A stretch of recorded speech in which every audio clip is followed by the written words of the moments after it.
they would be shocked. You know, there's an old wound from a knife in my back that just is giving me heck lately, and it's just really irritating, so I have to kind of wiggle around a little bit. Well, I've not heard my name in stable or Baton Rouge in stable in the same sentence in a long time. I titled it A Shot Across the Bow of the Good Old Boys. Just, they feel helpless, they don't feel heard, they have nowhere to turn. Some Republicans as well believe that government has the answers. And let me tell y'all something. I don't know anything government does well. Nothing. Aren't there laws that say that you have public meetings so that the public can have accountability of their elected officials? They're making a little bit of progress, but I would definitely have to give the race to Caddo Parish right now. I don't know. Is there anybody from Plain Dealing watching, you think? As a member of the media, I'm very concerned about what I've just heard. Did you or did you not requisition some money to fight against this or for it? We hired a lobbyist. It cost us $15,000. We were opposed to HB 630. So for this week, folks, the cockroach of the week, according to Bossier Watch and Duke Lowry and Rex Moncrief, is Raymond Cruz legislative assistant, Allie Feaster Smith. Thank you, Allie.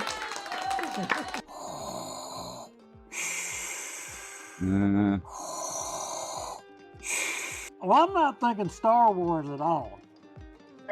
I'm thinking zombie apocalypse.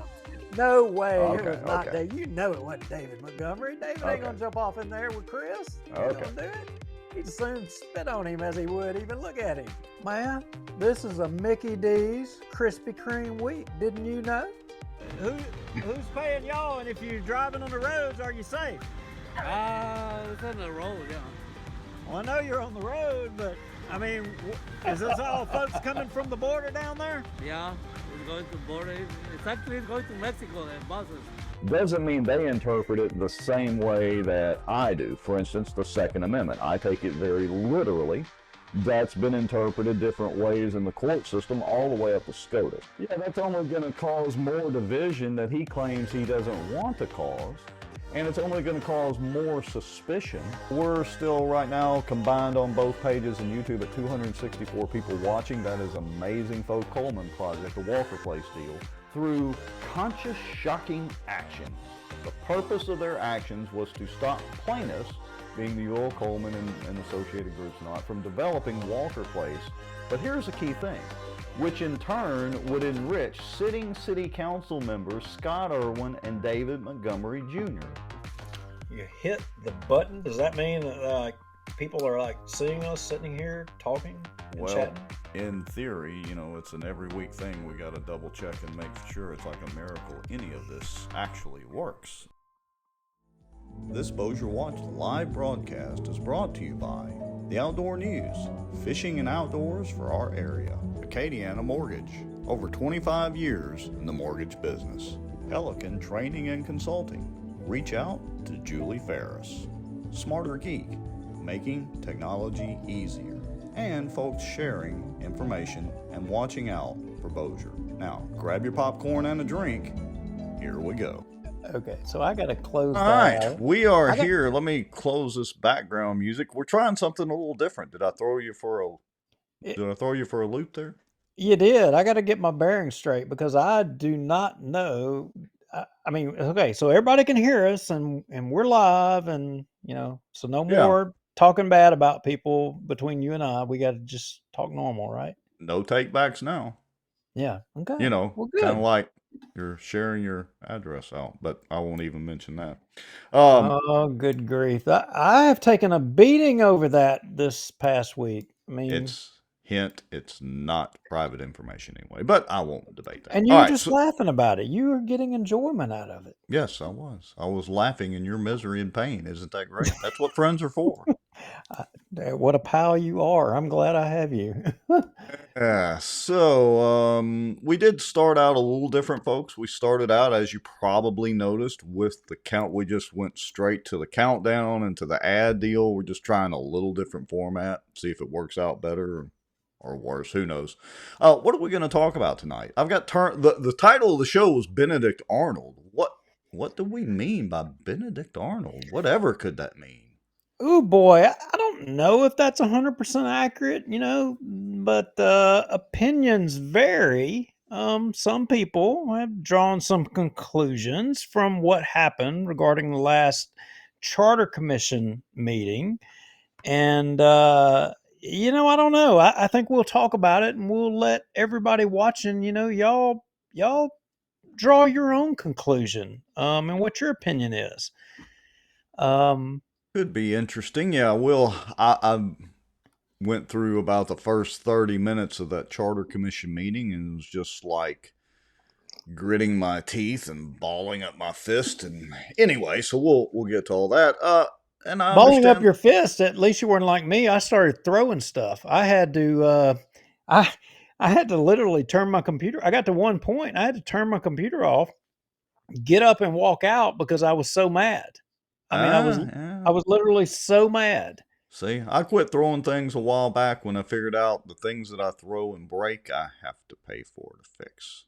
Yeah, you're right about that. You're right about that. So I see in our notes the Bossier Parish School Board. What is the Bossier Parish School Board up to? They don't make it in the news that often.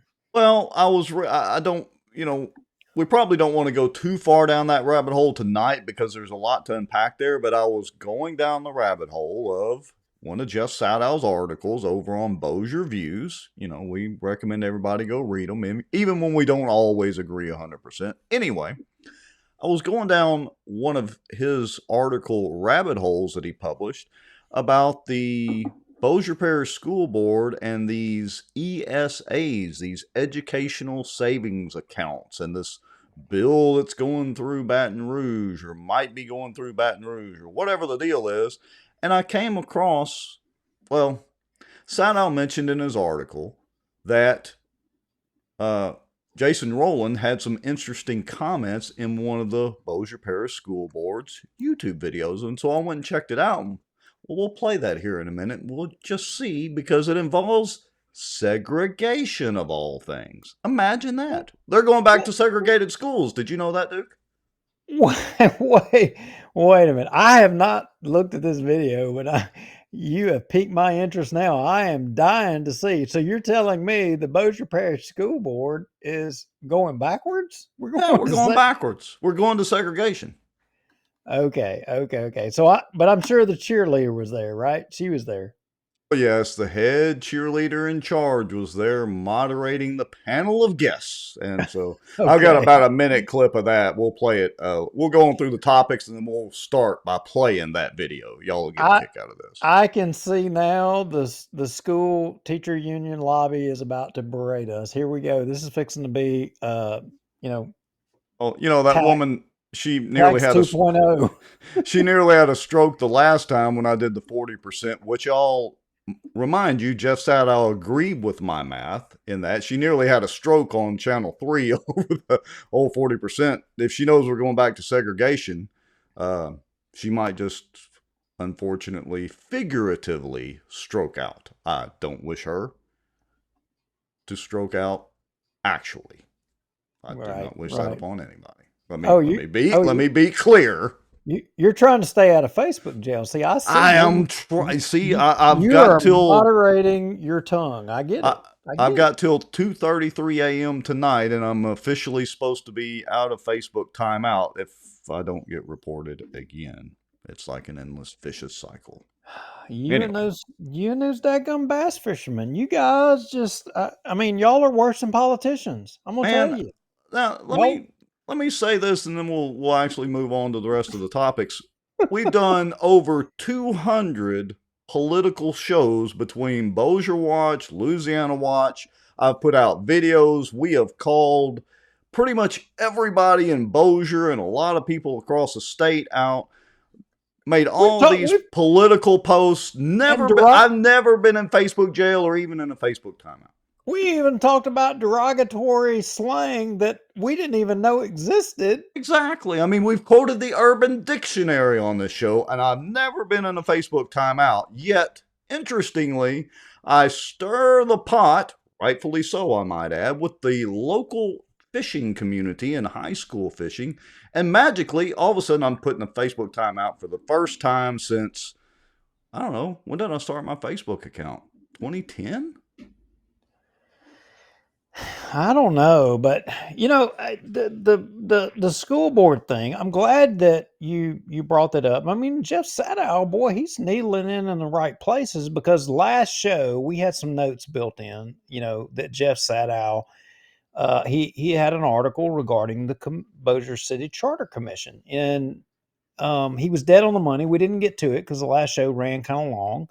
And I think we're going to try to cover some of that and make the points that he was trying to make in the article, because I think that it is relevant going forward. And we will talk about, the term limits petition, where it stands today and where it doesn't stand today. And I think that also plays into the Benedict Arnold thing that we put out in the show notice. Yeah, and of course I was busy doing caricatures again with that. If y'all didn't notice what the graphic has, the little Easter egg sort of, well, it's not really Easter egg that the graphic has in it. All right, let's start off with, I want to roll this video showing, this is absolute irrefutable proof that Jason Rowland, superintendent of the Bossier Parish School Board, thinks we're going to revert back to segregated schools. Let's listen. Lower socioeconomic income students may struggle to find a place. And so it'll be selective admission. And in the purest sense, Mr. Corley and I, Bossier and DeSoto are still under orders. In my opinion, the ESAs are just another form of segregation. And it's a modern form of segregation in how we are dividing education across Northwest Louisiana. Did you notice the other two superintendents kind of squirm a little bit when he mentioned the word segregation? Well, I got to tell you, I was noticing the cheerleader bobbing her head up and down. It's almost as if she had coached him. I mean, it's like he's looking at her and she's like, "Yeah, you're saying what I told you to say. Yeah, you're doing good. You're doing good." But back to the substance of what he's saying. Well, all right. First of all, you might need to play that. You might need to play that again for people. Let's play it again, Sam. I think that's worthy of people hearing that twice. Y'all need to hear that. This is the superintendent of Bossier Parish, the Bossier Parish school system, and what he's saying. Y'all need to listen close to this. Here we go. Lower socioeconomic income students may struggle to find a place. And so it'll be selective admission. And in the purest sense, Mr. Corley and I, Bossier and DeSoto are still under orders. In my opinion, the ESAs are just another form of segregation. And it's a modern form of segregation in how we are dividing education across Northwest Louisiana.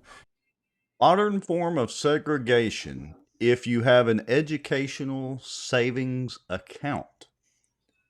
Now, I also want to note, for full context, you can go to the Bossier Parish School Board's YouTube channel and watch this whole video. I've got a link to it, but I'll put it up later in the comments or as a standalone deal. I took a minute out of this, but a full minute, so I mean it's not out of context or anything. Why is it that when you don't funnel or launder the state and federal funding through the Bossier Parish School Board, why is it that they use keywords like segregation? Why is it that they do that, Duke? Why does all money have to flow through the Bossier Parish School Board? A ridiculous amount of, and look, I'm all for funding education, but a ridiculous amount goes to that very, very top-heavy entity. Well, why does he feel that he's got to go to the extreme of claiming that someone trying to change the status of education in Louisiana is modern day segregation? Why does he feel so, Why does he feel he has to go to that extreme to say that? I mean, he might as well just say, why doesn't he just jump up there and say, don't say this is modern day segregation. Why don't you just say this is modern day racism? Why don't you just say that? Is he? Because that might get him flagged on YouTube, but that's a whole other thing. Yeah, but it works. It works because you just saw I mean, look, all you got to do is say, "Oh, it's racism everywhere." That was the claim in Caddo Parish. We just saw that in the sheriff's race. You just saw it. It's racism. Here we go again. Yeah. I mean, but he's using different terminology. But why is he having to do that? He's having to do it because it's Bossier, but he's saying this is modern day segregation. And for everybody that may not know, I can tell you, I looked up one of the statistics. Maybe this is where he's coming from. Minority enrollment in public school in Louisiana accounts for 57% of all enrollment. Wow. 57%. 57%. Yeah. Okay. But I wouldn't doubt that. But what started this? Why is he even commenting? Why are they even having this roundtable? I mean, discussion. What brought this on? Well, to be honest, I didn't go that far down the rabbit hole. I just started reading Jeff's article on Bossier Views and then was like, went and found that video and found that part of it. And so I think we need to do a little, we've been talking about turning our attention towards the school board and the police jury for a while. We've been, kind of preoccupied with the city council and the term limits and the charter commission and all that. So I think we need to do a deeper dive into the school board. And in the next couple of weeks, let's take a look at what's really going on over there again. Well, look, so you and I both we hadn't dug into this issue, but those comments really caught us off guard. It prompted us today to do a little research, not a complete research, but just so talking generally. Let's just talk out loud here. Does and people in the comments, I see a lot of people talking, a lot of people making comments. How do you feel about education? Do you feel like Louisiana's education has been such that we should continue or we should put more money into the existing education system and the way that it's going, or should we try to change it? Should we try to make it better? I can tell you, you just pulled up. Go ahead. The wind chimes are going off. The wind must be blowing outside. My phone's blowing up from what we're talking about. Right. So, look, the question's simple. Do you feel that we, and I'm saying collectively all of us in Bossier Parish, spend enough money on education? And I would challenge you before you answer to make sure you know your facts, because I dug up a lot of stuff back in 2019 and all I got to do is go update my numbers. But do you think that we spend enough, not enough? Is the school board still too top heavy? Are we paying teachers enough? Do they actually get raises? I mean, all those sorts of questions come into play. Well, what's going on, Rex? And for those of you watching, what is getting everybody wound up is we are seeing in Baton Rouge right now with the election of Jeff Landry, we are seeing a change. We are seeing, I mean, some changes that are taking place that have never happened in Louisiana. It's changing at a rapid pace. And, I heard a lawyer say the other day that Louisiana is being destroyed. Louisiana and, the MFP and the education system, it's all being destroyed. It's all being tore apart. And then you've got the insurance debate between the lawyers and the insurance lobby. And we're going to get to that as well here in a little bit. But that's what's happening here is because you have a lot of bills. You have some bills that are coming forward to change the funding, the way money is spent, and the public school education system. I would say the public school lobby or the public school union, obviously Jason Rowland, I'm going to say, is advocating for public schools and its existence, and they're threatened. They're threatened by the changes. what's that old saying? Change through evolution, not revolution. I say it and have said it a ton of times. And to some extent, it's right. But we have not been changing. We've been in Louisiana treading water, maintaining the status quo. And now we have a governor that is wanting to change things, and he's wanting to freaking get it changed quick. And we're changing through revolution. People are reacting. The school lobby is reacting. The insurance and the lawyer lobby, who has controlled everything, they're reacting. And, you know, the education system, okay, if you're an educator, I think we need to preface how we comment on this, because, like, look, I know that there's a lot of good people in education, a lot of good teachers. There's a lot of good people. Their motivation is they want to be a good teacher. They want their students to learn. They're not crooked people. They're not bad people. The same as there's not bad lawyers, there's not bad insurance people, there's good ones. But the thing is, for every one of the good ones, there's probably two bad ones. You know, two bad apples in the mix. Yeah.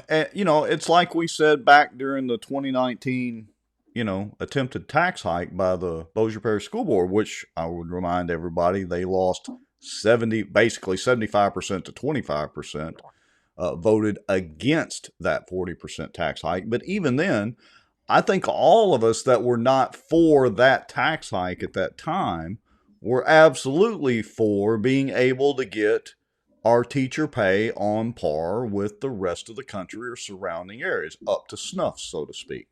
So I don't think, you know, I agree with you, Duke. I think by and away the vast majority of teachers are in there for the right reasons, and they're there to help educate the students and teach kids and do all the right things. Sure. Are there a few bad apples? Yes, absolutely.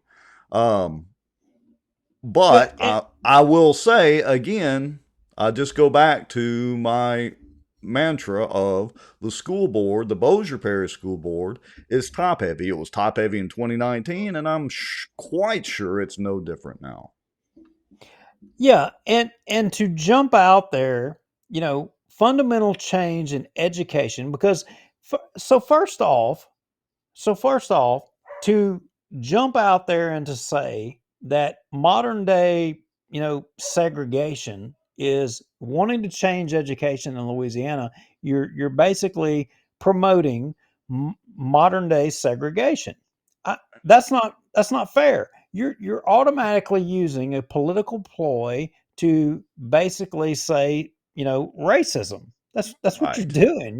You're attacking this, saying you're saying it without saying it. And that's not right. Now, to give you the benefit of the doubt, I'm going to say that, okay, if your charge of trying to change modern day education, you know, is racism, where were we before you made this charge? Were we doing good? Were things on track? Were things, you know, the way they should have been? Well, I would contend that they haven't. Louisiana ranks in the bottom of all states in the country. Yeah. I mean, we've been at the bottom. I think the best we've ranked is like 47th. 47th, right. Rex. Well, and so I've got a screenshot here. And so I would encourage everybody, because we're, you know, fans of reading Jeff Sadow's stuff, go to bossierreviews.substack.com. Read Jeff's article. The title of the article, I had it up just a minute ago, but the title of the article is Bossier Schools Flunk ESA Test. And I got to give Sadow credit here. He literally referred to them or alluded to Jason Rowland and the members of the school board being ignoramuses. I haven't heard that word in a long time.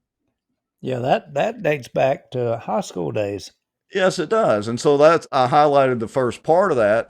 And he's saying that because apparently the school board met in a special session, which cost the taxpayers a little bit of money, to pass a resolution opposing HB 745 by Representative Julie Emerson. That bill, according to Jeff, would create education savings accounts, these ESAs, that cause segregation, according to Jason Rowland. That could be used to pay for educational expenses, including attendance of non-public schools, but not homeschool, phased in over 3 years, blah, blah, blah. So you can go read the article.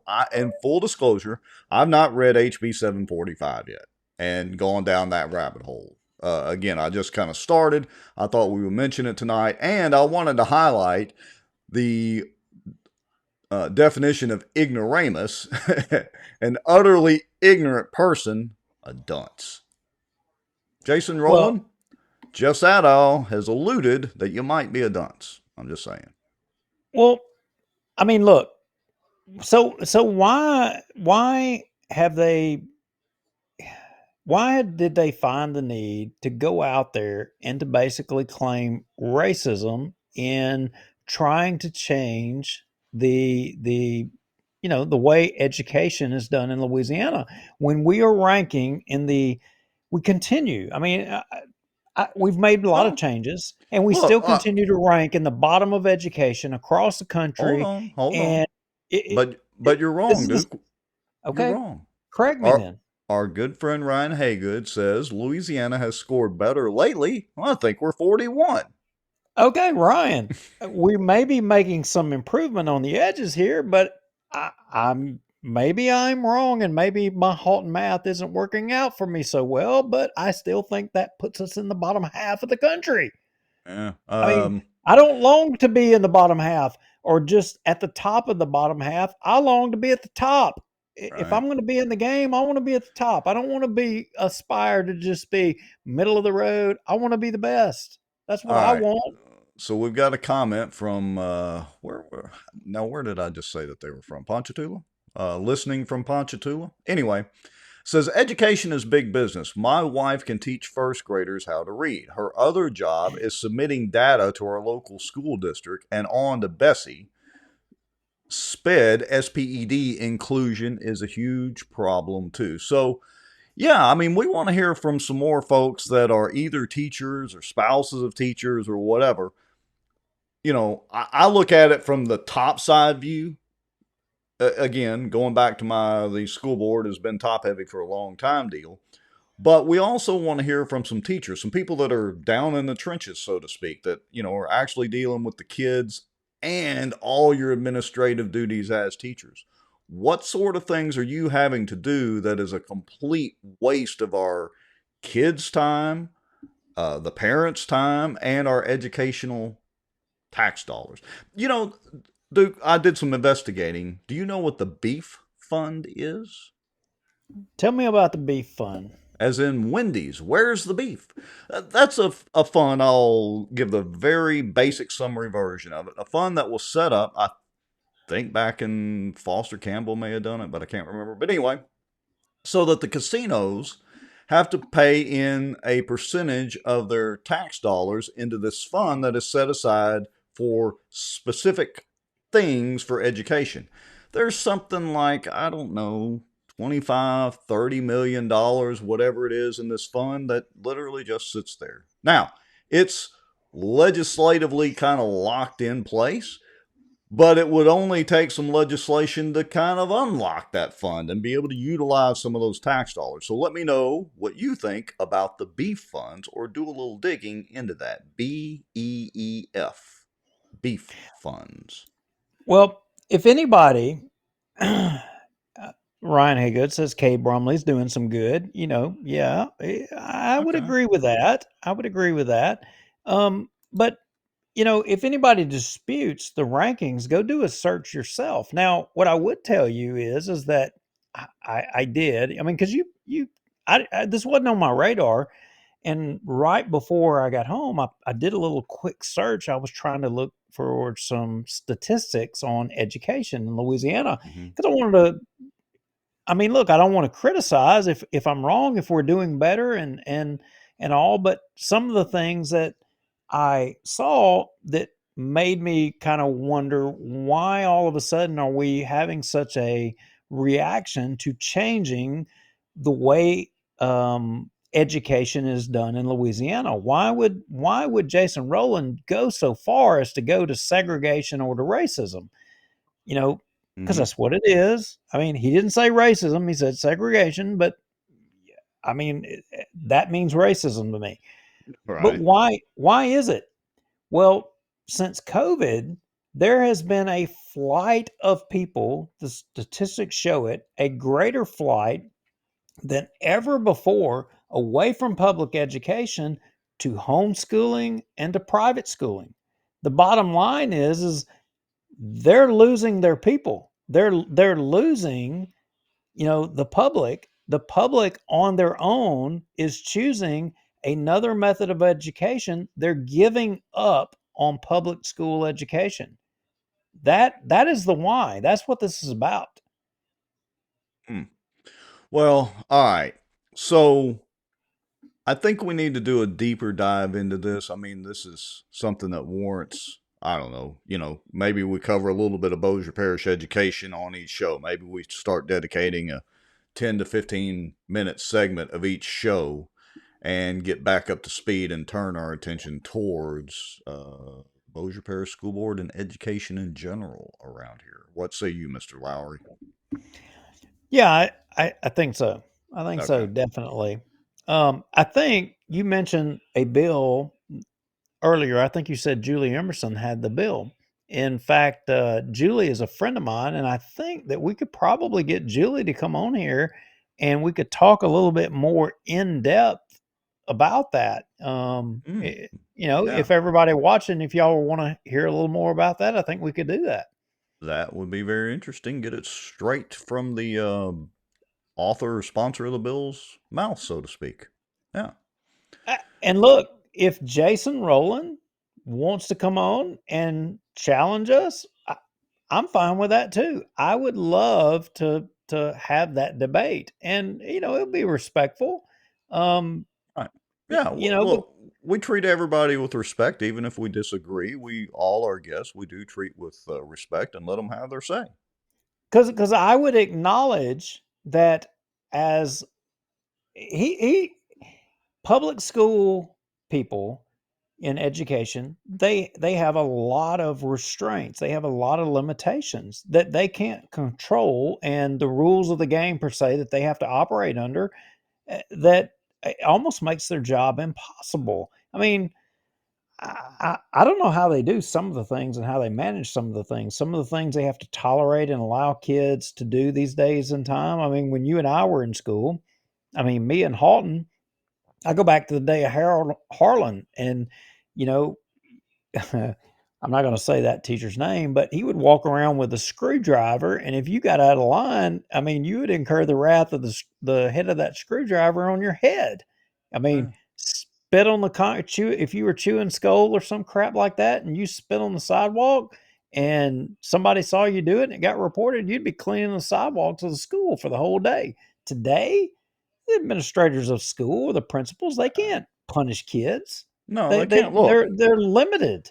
I think I've told this story before. I'll give you the short version of it. But, I was, for the most part, a model student. And, I really didn't like to get in trouble that much in school. But I did get spanked or paddled twice while I was in school, of all things.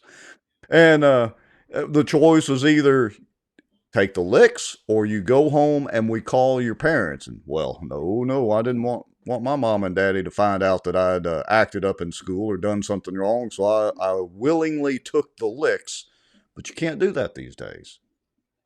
And Jessica Langley Maddox and Carrie H. Waldron, I agree with both of I agree with them both. Government being involved in education and control, totally agree with that. Yeah. Totally agree with that. Let's abolish the Department of Education, federal government. Let's abolish it, get rid of it. Let's let it go back to the way it was in the founding of this country. Yeah, I can't disagree with that. Okay, so we will start dedicating some time on each segment to get us ramped back up to speed over the next several weeks on Bossier Watch with education, and specifically the Bossier Parish School Board and the Bossier Parish school system. All right. let's see. Christopher James Norris has been commenting. He says, look at what happened over here in Caddo. The three principals, including the Louisiana Principal of the Year and a bookkeeper, were arrested for stealing money. There's always some bad apples in every pack of apples. All right. What else? There was a PEC meeting. Oh, wait a minute. Wait a minute. All right. Chris Norris. Is that why Gorey announced today that he's bailing and going back to Dallas or to Texas? I haven't heard what Chris Norris is talking about, but I did hear a report about, the Caddo Parish school administrator is leaving his post and resigning and going back to Dallas or wherever he come from over there. Interesting. Are those related?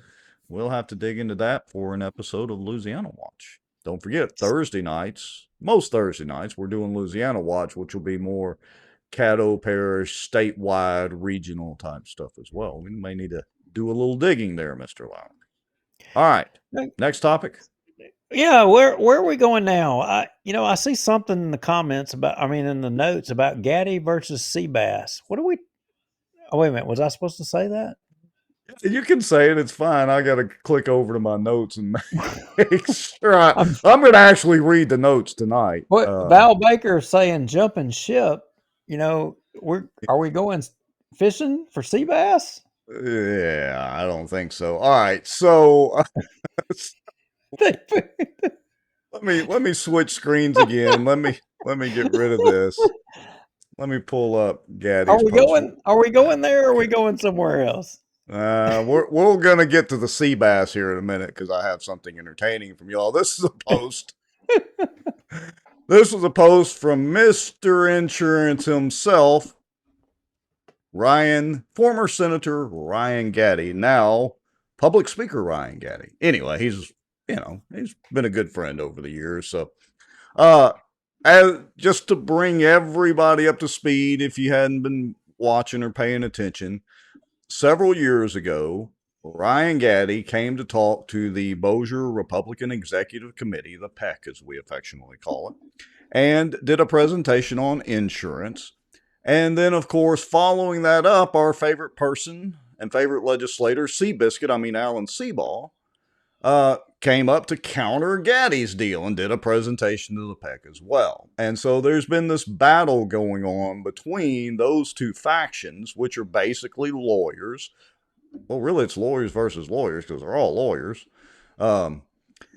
Anyway, I digress. These two different factions between... I don't know. I'm just digging a deeper hole. Wait, what was that famous Roman or whatever that had the quote about something about the lawyers would be the first? Anyway, go ahead. Finish. Yeah, the lawyers for the lawyers. Well, this is getting even deeper. And the lawyers for the insurance companies. Let's put it that way. But the good thing about lawyers is they don't take offense to lawyer jokes. No, they don't. They get paid anyway, so they don't care. Yeah, they don't care. They enjoy getting paid really well. Yeah. All right. So anyway, here is Gatti's post. So he says, legislative alert, this bill by a local state senator will allow homeowners insurance companies to raise your rates or cancel your policy after you paid their high premiums for 3 years. Big win for insurance. Big loss for your budget process. Removes hard-fought protections for homeowners and has no promise to reduce rates. The bill by none other than Bass, I would guess that's Adam Bass, would repeal Louisiana's unique 3-year rule. And I find that interesting, the word unique. 3-year rule, which prohibits insurance companies from raising deductibles, canceling, or not renewing homeowner policies that have been in effect for more than 3 years. Gatti predicts that if you make a claim after paying into the company for more than 3 years, you will be canceled. You'll be hard-pressed to find affordable coverage. Think hailstorm, roof damage, or wind damage. If you have a mortgage, you'll be forced to carry high premium coverages. This bill includes no mandatory rate reduction if passed, a lose-lose proposition for insurance payers, but a win-win for those dastardly insurance premium collectors. Call now and demand your legislator request actuarial reports from the Commissioner of Insurance on these bills before shoving them down our collective throats. Drafting a bill on insurance without an actuary report is like building a bridge without a civil engineer. It will end up hurting someone unless a ship runs into it. Well, it doesn't matter if civil engineer or not then. Okay, all joking aside, does he have a point here? I mean, what say y'all? Well, let me chime in here and say something. Okay, so probably here's the problem. I mean, I don't think anybody watching this show, or even you, Rex, I don't think any of y'all, none of us disagree. We've got an insurance problem. Everybody raise their hand. Do we all think we have an insurance problem? Do we all agree with that? I think even the lawyers will agree. We have an insurance problem. We have it. But whose fault is it? That's where we all disagree. Right. The lawyers say it's the insurance companies. The insurance companies say it's the lawyers. And, you know, all of the regular people that are not lawyers or insurance people, we're all the ones caught in the middle. And we get the lawyers telling us one thing. We get the insurance people telling us one thing. And then ultimately, all of our eyes glaze over and we all are like, oh, hell, somebody please take care of this problem. I don't want all of this headache. Y'all just make a decision. It's infinite shades of gray. That's the problem. And not 50 shades of gray, infinite shades of gray. I once had one of my mentors told me, he said, look, and I don't know where he got this quote originally. I'd have to look it up and see. Maybe he made it up. He said, there is no right and wrong, nor black and white, only infinite shades of gray. So I agree. It's not completely the trial lawyer's fault. It's not completely the insurance company's fault. I would argue it's all of that plus the government's fault. I don't really know what the solution is. To me, it's beyond Thunderdome now. Well, I mean, okay, what I do know is everything that we've done so far, guess what? It hadn't worked. Everything that we've done to this point hasn't worked. And I've got good friends on both sides of this argument. And, you know, my contention is here. This is what I say. This is my position. This is what I think. What I think is that, you know, ultimately one side has to win out completely, all the way, you know, and they get their complete way. And we steer the ship all the way in that direction. And you know what? If it runs aground, hits rocks and sinks, obviously we know that wasn't the way we needed to go. Then we know we need to turn around and go back the other direction. And I think that's where we're at. Well, I think I've got a better solution, Mr. Gatti. Okay. You know what I mean, Mr. Lowry, Mr. Gatti. You know what I think the solution is? I think we need to have a debate on this show. And I think we need to invite former Senator Ryan Gatti. And I think we need to invite Senator Adam SeaBass on the show. Well, it's funny that you would say that and that you would okay, so I am entertained by this is that an avatar? Is that what I would call that? Close enough. Look, it's a combination between Adam Bass, between a sea bass, and between a horse, as in Seabiscuit. You caught me by the short hairs here. I don't know what to say about this, but okay. AI is a wonderful thing. That's all I'm gonna say. Okay. Well, with that said, so what I would tell you is that I had occasion to have a conversation with Gatti about this because of that post he made. I did have a conversation, and you know, of course, look, Gatti is Gatti. Gatti is always trying to steer things to his side, and he's making arguments, and he's made some good arguments, but he's got some that I'm suspect on, and we argue, but I would tell you, I said, you know what? I said, look, Gatti, I said, we just need to have a debate. I said, I'll tell you what, here's what we'll do. I said, if you're so opposed to this legislation and the direction things are going, me and Rex will moderate a debate. You know, you come on. I said, even you pick somebody, a cohort, you pick somebody to help you debate. And I said, we'll put it out there to the other side. Let's have a debate. Me and Rex will moderate it. Y'all go at it with the facts. We'll moderate it and make sure that it's square. You know what Gatti said? What'd he say? Bring it on. He said, I don't need Ooh, nobody. I'll be your huckleberry. He said, bring it on. He said, I was just watching Tombstone last night. He said, send the invites out to whoever. He said, wherever, set it up. I'll debate whoever on this insurance thing. It don't matter. Well, so that would be interesting. So because we've had them kind of separately. Again, Gatti came to the PEC meeting, and then the next PEC meeting, SeaBass showed up. So we've had them kind of in separate corners. Now we add Adam Bass into the mix, or Adam SeaBass, as we're affectionately referring to him now. Maybe we get them all three together, maybe even in the same room, or they can come in remotely. Either way. Yeah. So what I would say is that to Adam Bass, because Ryan Gatti called out Adam Bass, he named him. If Adam is willing to debate, Ryan and Seaball from, the past PEC meeting and that debate, I mean, they went at it then. If Seaball wants to partake in this, look, we will moderate this.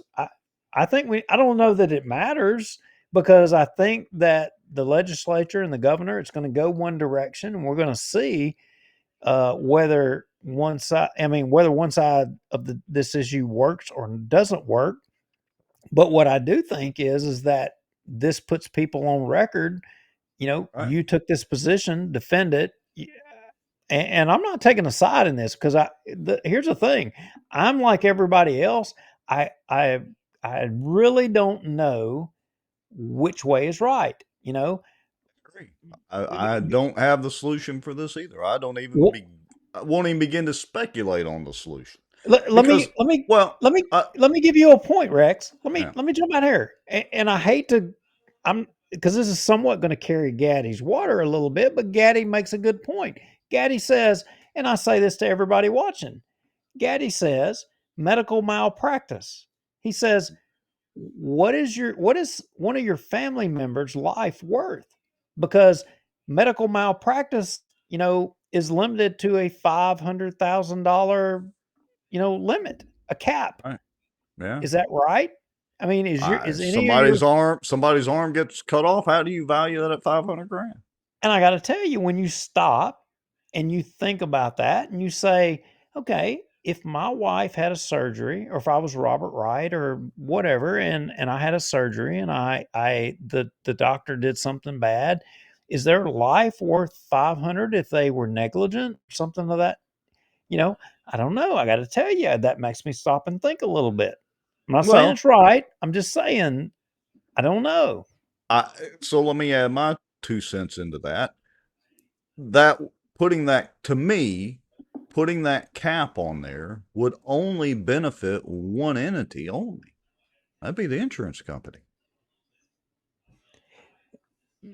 I mean, but does it also promote lawsuits at the same time? I mean, well, yeah, but then you have a judge and a jury of peers to make those decisions, rather than legislators and insurance companies and literal lawyers for insurance companies and literal insurance agents representing insurance companies. And look, I'm not faulting Adam Bass and saying he's done anything wrong yet. We want to, we're poking a little fun with the SeaBass thing, but Adam's, a pretty good guy. But we need to have this debate. We need to have this discussion. Well, and Ryan Haygood, he made that comment. He said homeowners insurance doesn't need tort reform like car insurance. They are different animals, and, car insurance. I mean, I hear there's $1 million caps on that. Why is there a difference? I mean, that's a question that bothers me. Why is there a difference between medical malpractice and a car insurance cap of $1 million, 500,000 on one and $1 million on the other? why is there a difference? That doesn't compute to me as a layperson. I don't understand that. Yeah. All right. So I want to encourage everybody to go to Louisiana Watch on YouTube. Subscribe to it, by the way. And look for show 103, Deputy of Insurance, when we had guest John Ford on. He's the, I'm probably mistitling him, but basically one of the deputy insurance commissioners. And about the 1744 mark, we're not going to play it, but we went briefly kind of into the homeowners insurance and all that. We didn't go very far in depth. So I think it would be an interesting discussion to have Gatti, Adam Bass, and Seba on. If we could pull that off, that would be a really, really good time. Yeah, and to make it fair, I would think that the bass or the SeaBass, Gatti would need to have somebody to help him. I mean, because that wouldn't be fair and balanced if you know he might be the Wyatt Earp, the last man standing of the whole deal. I mean, Gatti said he didn't care. He said bring them all. I gotta. That's what he said. I mean, and I told him, I said, I'm going to. You said it. I'm going to say it on the show tonight. I'm going to tell the public. I'm going to tell everybody. You said you didn't care. Bring it on. And here we are. So, let's talk about the PEC meeting. I didn't even realize. Let's shift gears. I didn't even realize that. There was going to be a PEC meeting last night. Did y'all advertise that thing? Aren't you the chairman of the PEC or whatever? Well, okay. So the last PEC, we got to understand we had an election. The last PEC, we had a lot of chairmen in the last PEC. I mean, it was like a duck, duck, goose. Yeah, it was a revolving chair. I ended up the PEC. And we concluded that last PEC. I don't know how productive we were. We delineated where people stood on issues, but so we had a new election. PEC met last night, and I was fortunate to get the blessing of all of the newly elected members of the PEC to be the chairman again. And I appreciate that opportunity, and I thank them for their confidence in me. I didn't want to be the chairman under the circumstances that we were in before. And I look forward to being able to be it this time around, maybe not under the same circumstances. Since you're the chairman of the PEC, you're under the gun tonight. I get to interview you real quick, Mr. Chairman of the Bossier Parish Republican Executive Committee. Okay. Yes. Get comfortable there for a second. Get adjusted. Before you even ask the question, I mean, it was freaking Easter. It was not. I mean, it was a holy day. It was not some kind of stupid transgender stuff. And that offends anybody as the Bossier Parish PEC chairman. Take it how you want to take it. I don't care. And if Mike Johnson disagrees, then go get consolation from Joe Biden. Yeah, apparently, for those of you that don't know, apparently Biden declared it some kind of transgender day, I guess Sunday, Easter, when we actually celebrate Easter. So, all right. I make no bones about it. I am limited government. I am a conservative. And if Mike Johnson disagrees with that, I don't care if he affiliates or identifies as a Republican or not. And the other PEC chairman, the other PEC members, if y'all find my comments offensive, remove me. I'm fine with that. I am not going to hide. I believe what I believe. I believe that we should have limited government. That's what I believe. And I don't believe we should be standing with freaking Democrats and transgenders. So to quote Ryan Haygood, who wants to sponsor the insurance debate if we have it, Mr. Fancy Pants Chairman, what does the PEC do? What is the purpose of the Bossier Republican Executive Committee? What does the PEC do? Okay, so bottom line, and I see one of my other PEC members, David Womack, and I'm sorry, David. I mean, look, fate would have it that I would be doing a show with my cohort, Rex Moncrief, talking about politics. Fate would also have it that I would be, politically active. I mean, it's just the way the world works. And I'm just living. That's the way it is. But here's the deal. So the Republican Party has these ideals. These ideals are that it's limited government. It's that you should be able to make decisions for yourself, not have government making those decisions for you. And, that's what I believe in. That's what in 2016 I was on the bylaws committee or whatever with the most conservative platform in the history of the Republican Party. I was a part of that at the delegate to the National Convention. So being the chairman of Bossier, regardless of who the Speaker of the House is, I don't care. If that jackwagon doesn't subscribe to the ideals of the Republican Party, I'm going to call his name out and I'm going to say it. If Republicans don't like that, they can remove me. That's fine. But I'm about trying to promote limited government, staying out of your lives as much as possible, and, making what government does do, it does it to your benefit, not to hurt you. I don't know. What else? I'm sorry. You got me all wound up. We wasn't even. This ain't even in the notes. That was a great stump speech, but you didn't answer the question, so I'll try to do it for you. As a former member of the PEC, I think I still have my certificate up there. Okay. Anyway, so basically, what the PEC does is have meetings and have discussions about Republican type things. Occasionally, the PEC will endorse candidates. There are some policies there as far as endorsements go. Occasionally, we'll even vote to censure a Republican candidate and do other things like that. Yeah, that's right. So tax initiatives, politicians that want to identify as a Republican, a parish executive committee should be, vetting those things. We kind of, your Republican women organizations, they have the meet and greets and it's a lot of the friendly stuff. Your Bossier or your parish executive committees, they kind of get down in the weeds on the issues. They debate the issues, the pros and the cons, and they try to make a decision on things by debating all those things and then put what their conclusion was on an issue or a candidate to support or oppose to try to help people who believe in the Republican ideals to which way to go on things. Try to help them to decide which direction to go. A lot of people don't have time. And I'm going to say this, I think that's an excuse. It's your responsibility to inform yourself. It's not the responsibility of somebody else.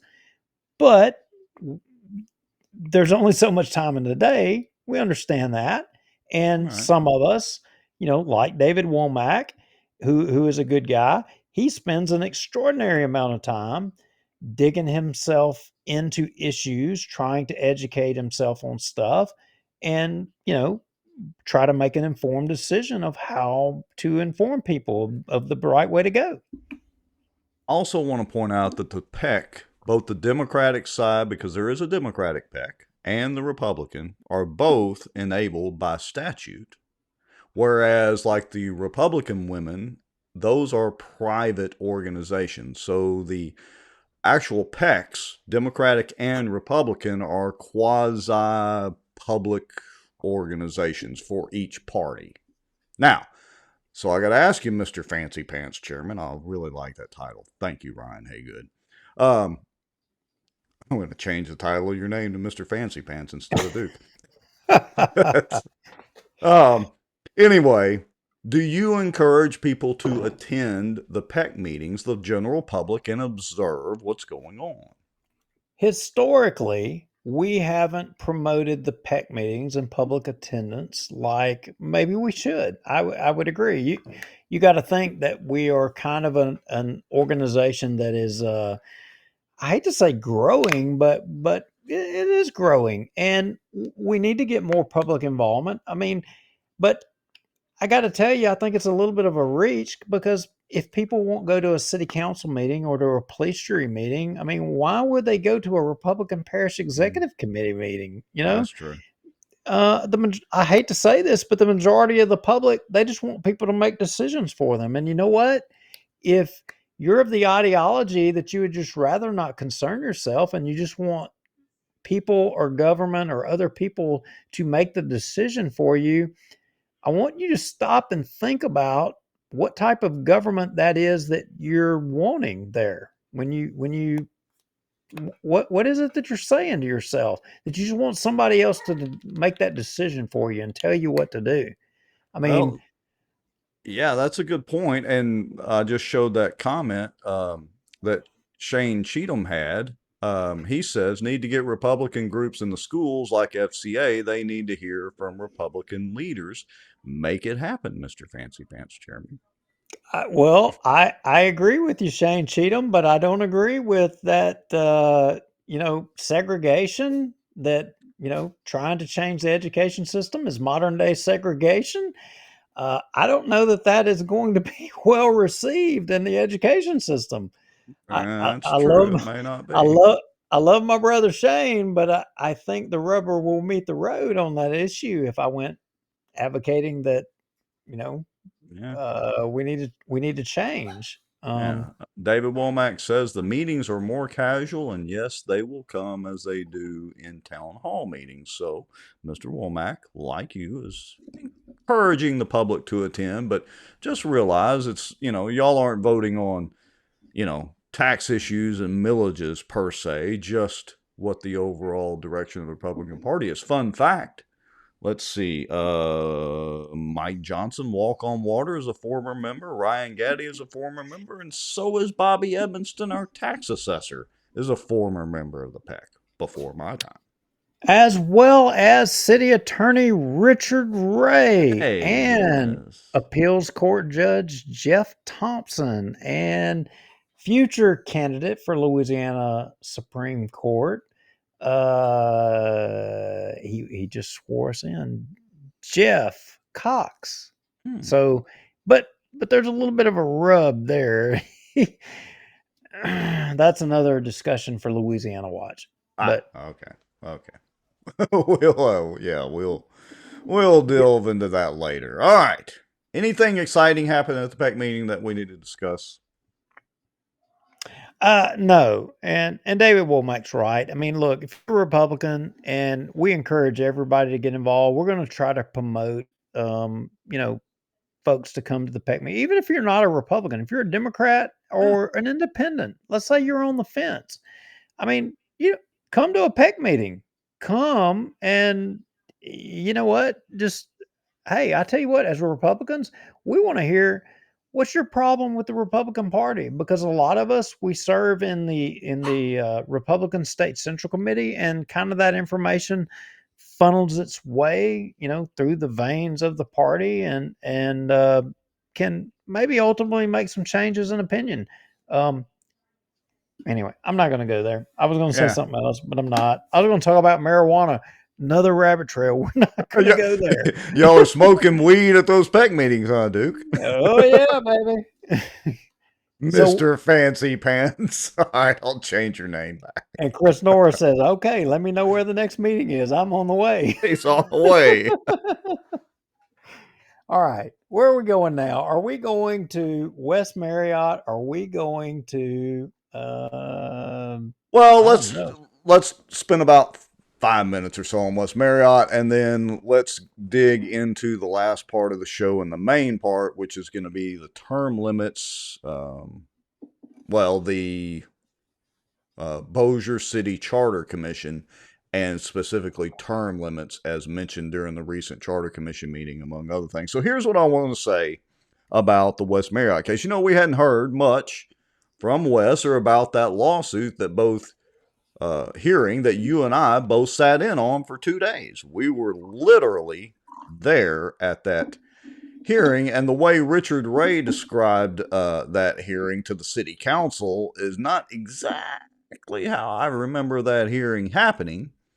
But now we do have the full transcript of that hearing, And it's going to be interesting reading to go through that full transcript and take a look at exactly what was said. We also have a copy, I'll be posting it on Bossier Watch later, of the judgment against Wes.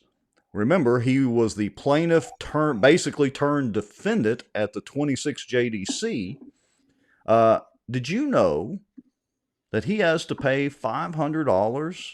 Not to the bar association, not to the court or the clerk of court or however that typically works. Oh no, he's got to pay the $500 fine to Tommy Chandler et al. And why again? Because correct me if I'm wrong. Because Allie Yellowstall said so. That's why, and she's the judge. Yeah, no, but isn't it because he filed a public information request for communications about a subject matter of a government official? Yes, and that government official could not, to quote Richard Ray's parsing of the words, could not easily get his phone records from 19 months ago, which, of course, we demonstrated wholeheartedly to be a bunch of BS right here on this show. So, note to everybody watching, if you want what legally you are obliged to have by the law, public information, you're the bad guy. You will be fined and tortured and penalized for requesting such and seeking to get it. And not only that, here's the other parts of the chilling effects of this. It cost Wes about $800 and something. I don't know. It was between $800 and $1,000 to file the lawsuit. Now, he did file pro se and then was able at the last minute to get the Tulane lawyers, as they were referred to come up and defend him at the last minute. So if he didn't have that, he would probably have needed some lawyer fees because the city, with our taxpayer dollars, hired 2 law firms to defend the city and ultimately attack Wes and turn him into the defendant. And it cost him like nearly $1,000 to get the transcript. So you can see how the average person wouldn't be able to afford to file a lawsuit against the city. I mean, that's ridiculous.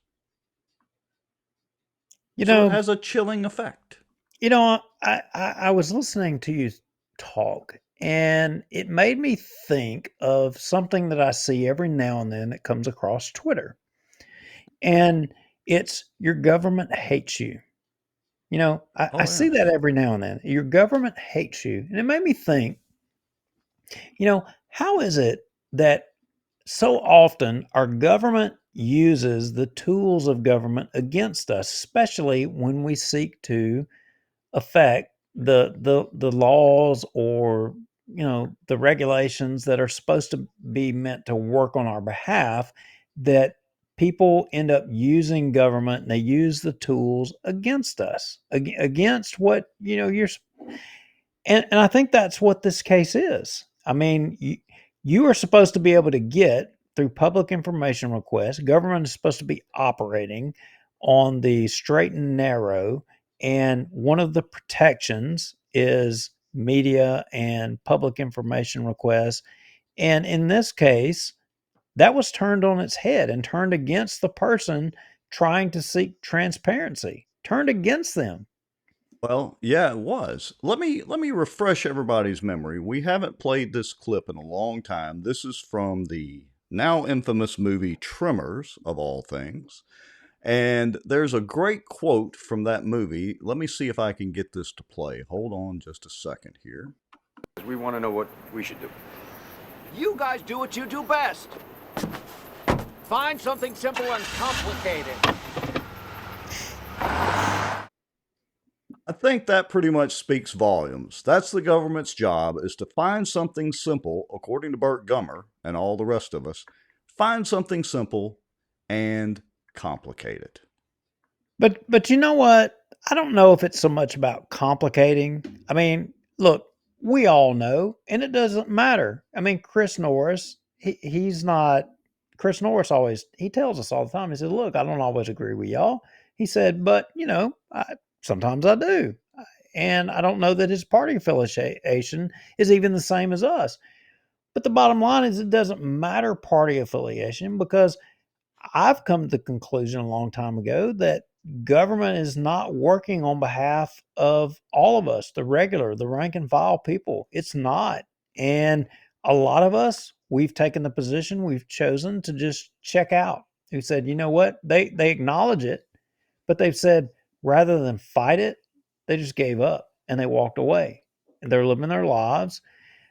I don't know if they're right or wrong for that, but at the end of look, we're not too far removed from that very deal, because, I mean, we'll get into this in just a second, but the whole term limit situation and the Bossier City Charter Commission, we're about to play that video, so y'all might want to tag a couple of friends back in. Honestly, I'm not too far away from that little I don't give a you-know-what type situation, and it's because the government, our own local city government, has chosen to take something that should be so simple and make it complicated, in the words of the famous Burt Gummer. Tommy Chandler. Chandler. Look, love Tommy to death. He called me tomorrow. I'll go do something for him. Tommy ran on. He said, first thing I'm going to do, I'm going to audit the city. Yeah. Right? He said, and what did he say about something breeds corruption? He talked about term limits. He ran on it. Something breeds corruption. Oh, but don't worry, Duke. Travis Moorhart will do a full audit of the city, a thorough audit of the city, and turn that in. And I'm not saying anything bad against Travis Moorhart. I actually think he's a good accountant and, whatever. And he's given some great quotes at the Cypress District meetings. But he's not really doing a deep dive. He's mainly doing an overview type audit. And I'm no accountant or CPA. And looking at the procedures that are in place. And that's not the same as crunching every nickel and dime. Hey, I got a question, though, for our lawyer types that are watching tonight. What is the normal procedure? What is the normal timeline for getting a transcript of a hearing or a trial? What is that normal procedure? The cost, and about how long should it take to get a transcript of a hearing that took 2 days, or basically 1.5 days? All right. Back to term limits, though, and the sabotage and government disillusionment and all of that. Well, I mean, look, does this come down to a question of humanity? I mean, we tonight's show, we were talking about the school board, and we talking about the this is in Bossier Parish. We're talking about the superintendent of the school board, and he's now affecting, racism, by my words, but he used the term segregation. And why is he doing that? I mean, let's just cut to the chase. Oh, he's doing it to gin up his base. He's doing it for self-interest. Right. He's doing it for the self-interest of the people who have jobs. The self-interest is your money. It's not about what's the best. I mean, because if what's the best, the only thing you're going to hang your hat on is the modest improvement from, say, the 50 or 49th ranking to the 47th ranking, so that's not good enough. I mean, we should be doing better. So you're hanging your hat on. We're not even to participation trophy status yet in Louisiana. I mean, we're trying to inch our way to get a participation trophy. Yeah, and we're not denigrating teachers that are trying hard. That is not what it's about at all. But this crap of we always put our self-interest ahead of everything else and no sacrifice. I mean, good grief. I mean, it's totally in the wrong direction. And we see it in our courts here. They're putting ahead friends of friends. And this West Marriott thing, it was simple. Public information request. They did everything to fight it. Term limits for Bossier. Why is it that we want term limits in Bossier? Do all of you think that David Montgomery having the insurance of the port, having the insurance of the Cypress District, and all the freaking entities. Did he have that crap before he became a city councilman? Do y'all think that's right? Do you think that you should become an elected official? If you all think that that's the way government should work and you're fine with that, then we should stop this show and we shouldn't talk about politics ever again. We should just, in fact, the Constitution of the United States, all of you watching, if you agree with that, you should all march to Washington and demand to light that piece of paper on fire. You should all demand to go do that. All of you. You have to be careful these days or you'll get arrested for being a quote-unquote J6er. They'll arrest you and then figure out the trial later. All right. At what point are all of you going to develop a spine and stand up for something? Yeah, well, when are you going to do it? About the same time that I would argue some of our politicians are. So I put up on the screen the appointed members of the Bossier City Charter Commission and who appointed them. All right, so chairman is Preston Friedley, and there will be a test after the show, so you'll have to memorize these. All right, vice chairman is Shane Cheatham. He was appointed by Mayor Tommy Chandler. And let me go back and say Preston Friedley was appointed by Councilman Chris Smith.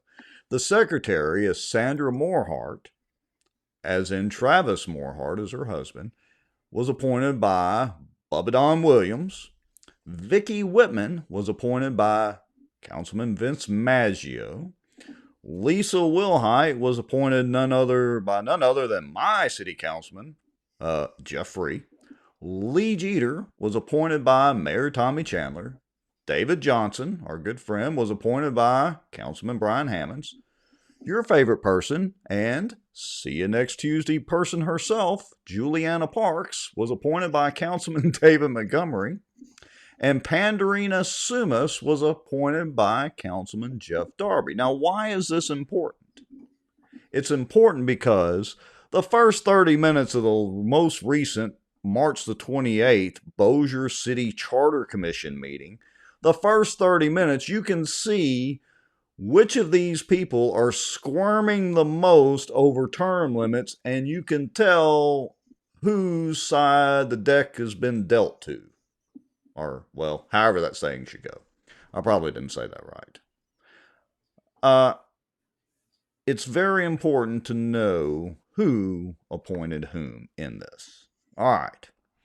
Mr. Cheatham was in the comments earlier. He was there, of course, at the meeting. Let me go ahead and get the show queued up, or the video queued up here. And Greg Bell makes a pretty good comment. He says, having a spine can bankrupt you. Ask me how I know.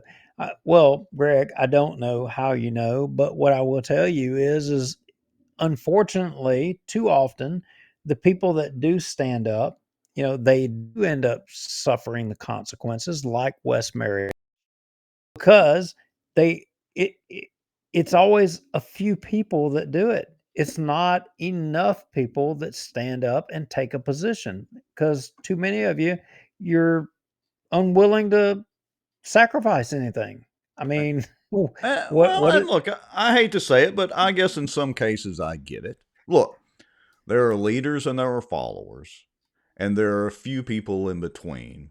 But the truth of the matter is most folks just want to go to their job. They want to come home, be with their family, be with their kids, go to the grocery store, go out to dinner, whatever the scenario may be, go hunt Easter eggs or go celebrate transgenderism on Easter or whatever. I don't know, I'm being a little facetious there, but most people just want to go do their thing. And unfortunately, they don't want to pay attention or be active in politics. Now, I'll make the argument that before, pre-social media and the interwebs, we had basically, we had cable television, and then three main stations that we got our news from. Then along came 24-hour cable news and groups like CNN and eventually Fox News and all that. But I would argue that the greatest game changer, to use an overused term, has been the internet, and now, of course, on top of that, social media, because, you know, you're not just dependent on the views of a certain type of people. You have an almost unlimited supply, whether people want to watch us get on our soapbox on Tuesday night or go watch Joe Rogan's podcast or whatever the case may be. The great thing about social media is we all have a platform. And I think a lot of people are getting more engaged over the last 10 years through the rise of mobile phones. I would credit a lot of that to Apple and, of course, to Google and the Android operating system and the Android-based phones as well. But I would credit a lot of that to mobile and to the ease of live streaming like we do. I mean, look, if we wanted to do it the really easy and cheap way, just grab a phone and we can start a Facebook Live. You know, all this, the logos, we pay to have all that look cool and be able to drag screenshots in and, you know, review videos and all that. The fact of the matter is we could do it with a phone and nothing but Facebook or Twitter or whatever. All right. So I'm on my soapbox for a second. I'll jump off here in just a moment. But I would argue that social media has given everybody a platform to speak on if you want to. And I think more and more people are getting engaged because they can watch the content on demand, you know, while they're cooking dinner or whatever they're doing. That ain't freaking enough. And I'm calling everybody out. I don't give a crap. We can disagree and you can try to soften it up as much as you want to freaking soften it up. I'm just going to say it the way it is. And I don't care. I'm going to say it. If I offend every freaking body and nobody watching, it's just me and you talking, this is the way it's going to be. There's a freaking ton of blood was spilled on every freaking coast of the world. You know, Omaha Beach comes to mind. And if you choose to not get engaged and to fight for what's right, just because you don't want it to, you know, offend your way of life and your comfortable, you know, family living and all that, and make no sacrifice, screw you. Well, you're not my people. You're but not. Let me give you the counterpoint to that. And I voted for him twice. What do you say about Donald Trump? Do you think he's not sacrificing now? But that's not the same as spilling his blood on the shores of Omaha Beach. Is he not spilling blood now? Whoa. No, he's not. He might be spilling some cash, but he's certainly not spilling blood. Would you still be fighting now if you were him? Or would you have said, hey, would you have tapped out and said, hey, okay, I got your message. Look, I voted for him twice. I'm going to vote for him a third time, but he is laughing all the way to the bank. Even though he is hemorrhaging cash, he's making cash too.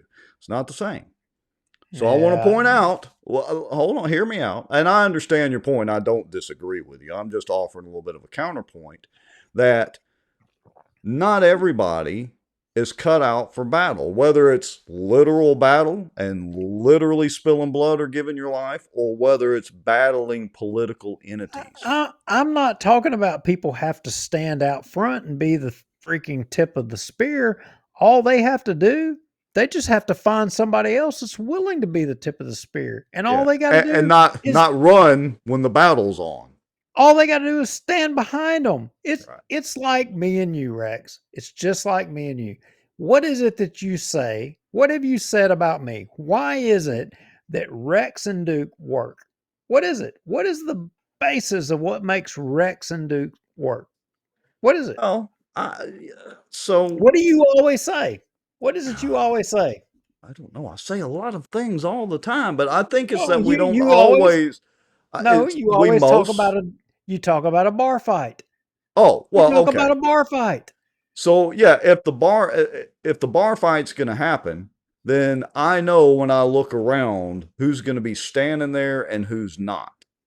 And even when Duke and I disagree or go tit for tat on some topics, if Duke and I are ever in a bar fight for whatever reason, which I don't really drink anymore, but that's beside the point. If we're ever in a bar fight, I know Duke is going to be standing there in that fight.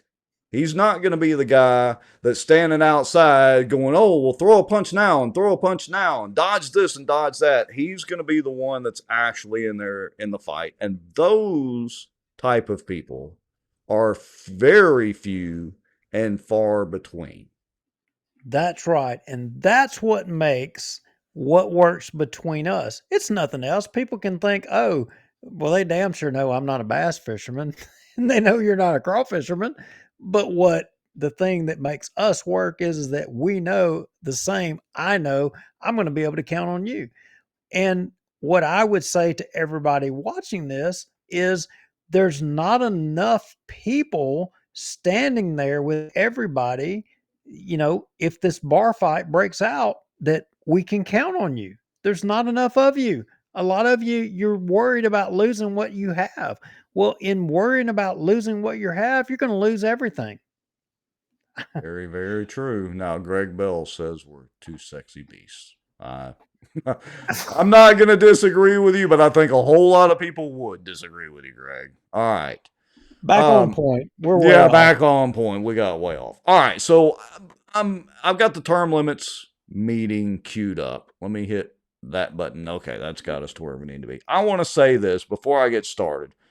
Pretty much, my plan is to kind of just play this and we'll stop and do commentary as we go. I'm going to set it where it's a live review so you can stop and start at will or should be able to if you have it pulled up, Duke. If not, just tell me to stop. Because there's so much in here to unpack. I mean, and I only went through half of the meeting, not even half of the meeting. I only went up to about an hour, but there's a lot to unpack in this hour. So, are you ready, Mr. Lowry? Go ahead and stop because I don't have anything pulled up. Go ahead. Okay, so I'm just going to hit play, and if you see something that you want to stop and commentate on, then let me know. Let me get the volume adjusted to make sure everybody can hear and all that kind of good stuff. All right, here we go. This is Cheatham moving forward with Tommy's term limit deal. So here we go. And maybe not. Hold on. Let's see. Let me try it now. Oh, this is not good.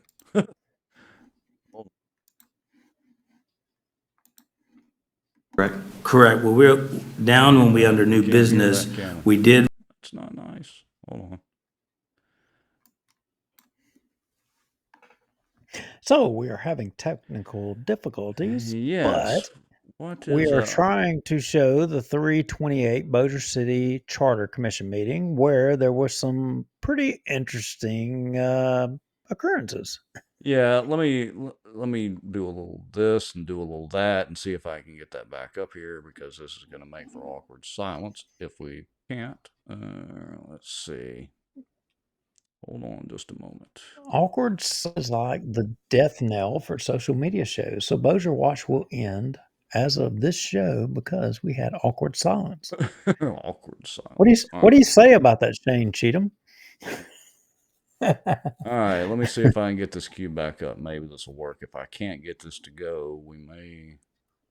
And I will say this, Ryan Haygood, he says that is exactly how I choose my friends. I would tell you, Ryan Haygood, I would call Ryan Haygood. The last time we did the term limits petition, I called Ryan Haygood and I said, hey, what are you doing this afternoon? He's like, I'm going walking, collecting signatures with you. And he would go. Freaking dude was a machine. I could count on him every freaking evening to go. And if I would call Lee Jeter, okay, well, I'm not going to say what would have happened. But anyway. All right, let me see if I can get the system audio up. Hold on just a second. I may actually, unfortunately, I would have to stop the entire show and restart it. Well, that's get that in there. Fine. That's fine. So I got a better idea. Yeah, actually, it's not fine because we would lose the show. All right, hold on. What about share screen? Go ahead. Yeah, we might can do that. Let me try one more time. Tell me if you can hear this, Duke. Hold on. Technical difficulties. All right, tell me if you can hear this. Okay. 627. Yep. You can hear it? Yep. All right. Audience, let me know if y'all can hear the audio. I realize you probably can't see the video yet. As a matter of fact, let me check it on my phone. Hold on just a second. Item 1, we're discussing the town hall, but also chapters 1 through 3 from the meeting. Is that correct? Correct. Well, we're down when we under new business. We did review and got through 1 through 3. Correct. Okay. And I just have something before we move out of that section. I would like to make a motion that we move forward with Mayor Chandler's resolution for term limits and get that to the voters by a November or December, getting that out to the voters of Bossier City. So I'd just like to make the motion on that. Okay. If I remember, that came under chapter 3. Correct. So let's do this, Shane. I have no problem with that. Let's get down to where we're going to review the section 1 through 5, which is under new business. And then we'll put your motion on the table and we can talk about that. So I think we just need to back up a little bit because in the All right, last listen here. meeting, we determined that we were going to go through each chapter by chapter. And Mr. Jeter did a very excellent job walking through the chapters and the changes. We were going to look at them. Calling on and- Mr. Jeter? Well, here's the way that I took this is, I don't know if you caught it while I was sitting there jacking around trying to get the audio going, but basically Shane was trying to move forward with the term limits resolutions and making in the process of trying to get a motion made. And Preston wasn't really, he was kind of putting the brakes on a little bit, but now Morehart, Sandra, is really trying to put the brakes on moving forward with the term limits. So that's your first clue as to where certain people stand on term limits or don't stand on term limits. And the first person's name that she calls is Lee Jeter. Interesting. Yes, interestingly enough. All right, so I'm going to hit play, and here we go again.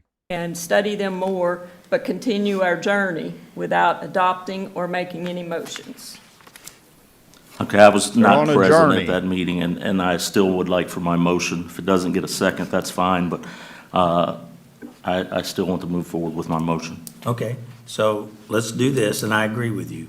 So we And can the bring- only reason I say, Preston, that it needs to be in this section is, from what I read, the new business is chapter 4 through 7. It says nothing about 1 through 3. So it needs to be handled during this section of 1 through 3. Okay. Let me ask All right, so basically, Cheatham's given his reasoning for moving forward at this point with the term limits. And, you know, I got to say, Preston ends up basically being on the side of moving forward with those.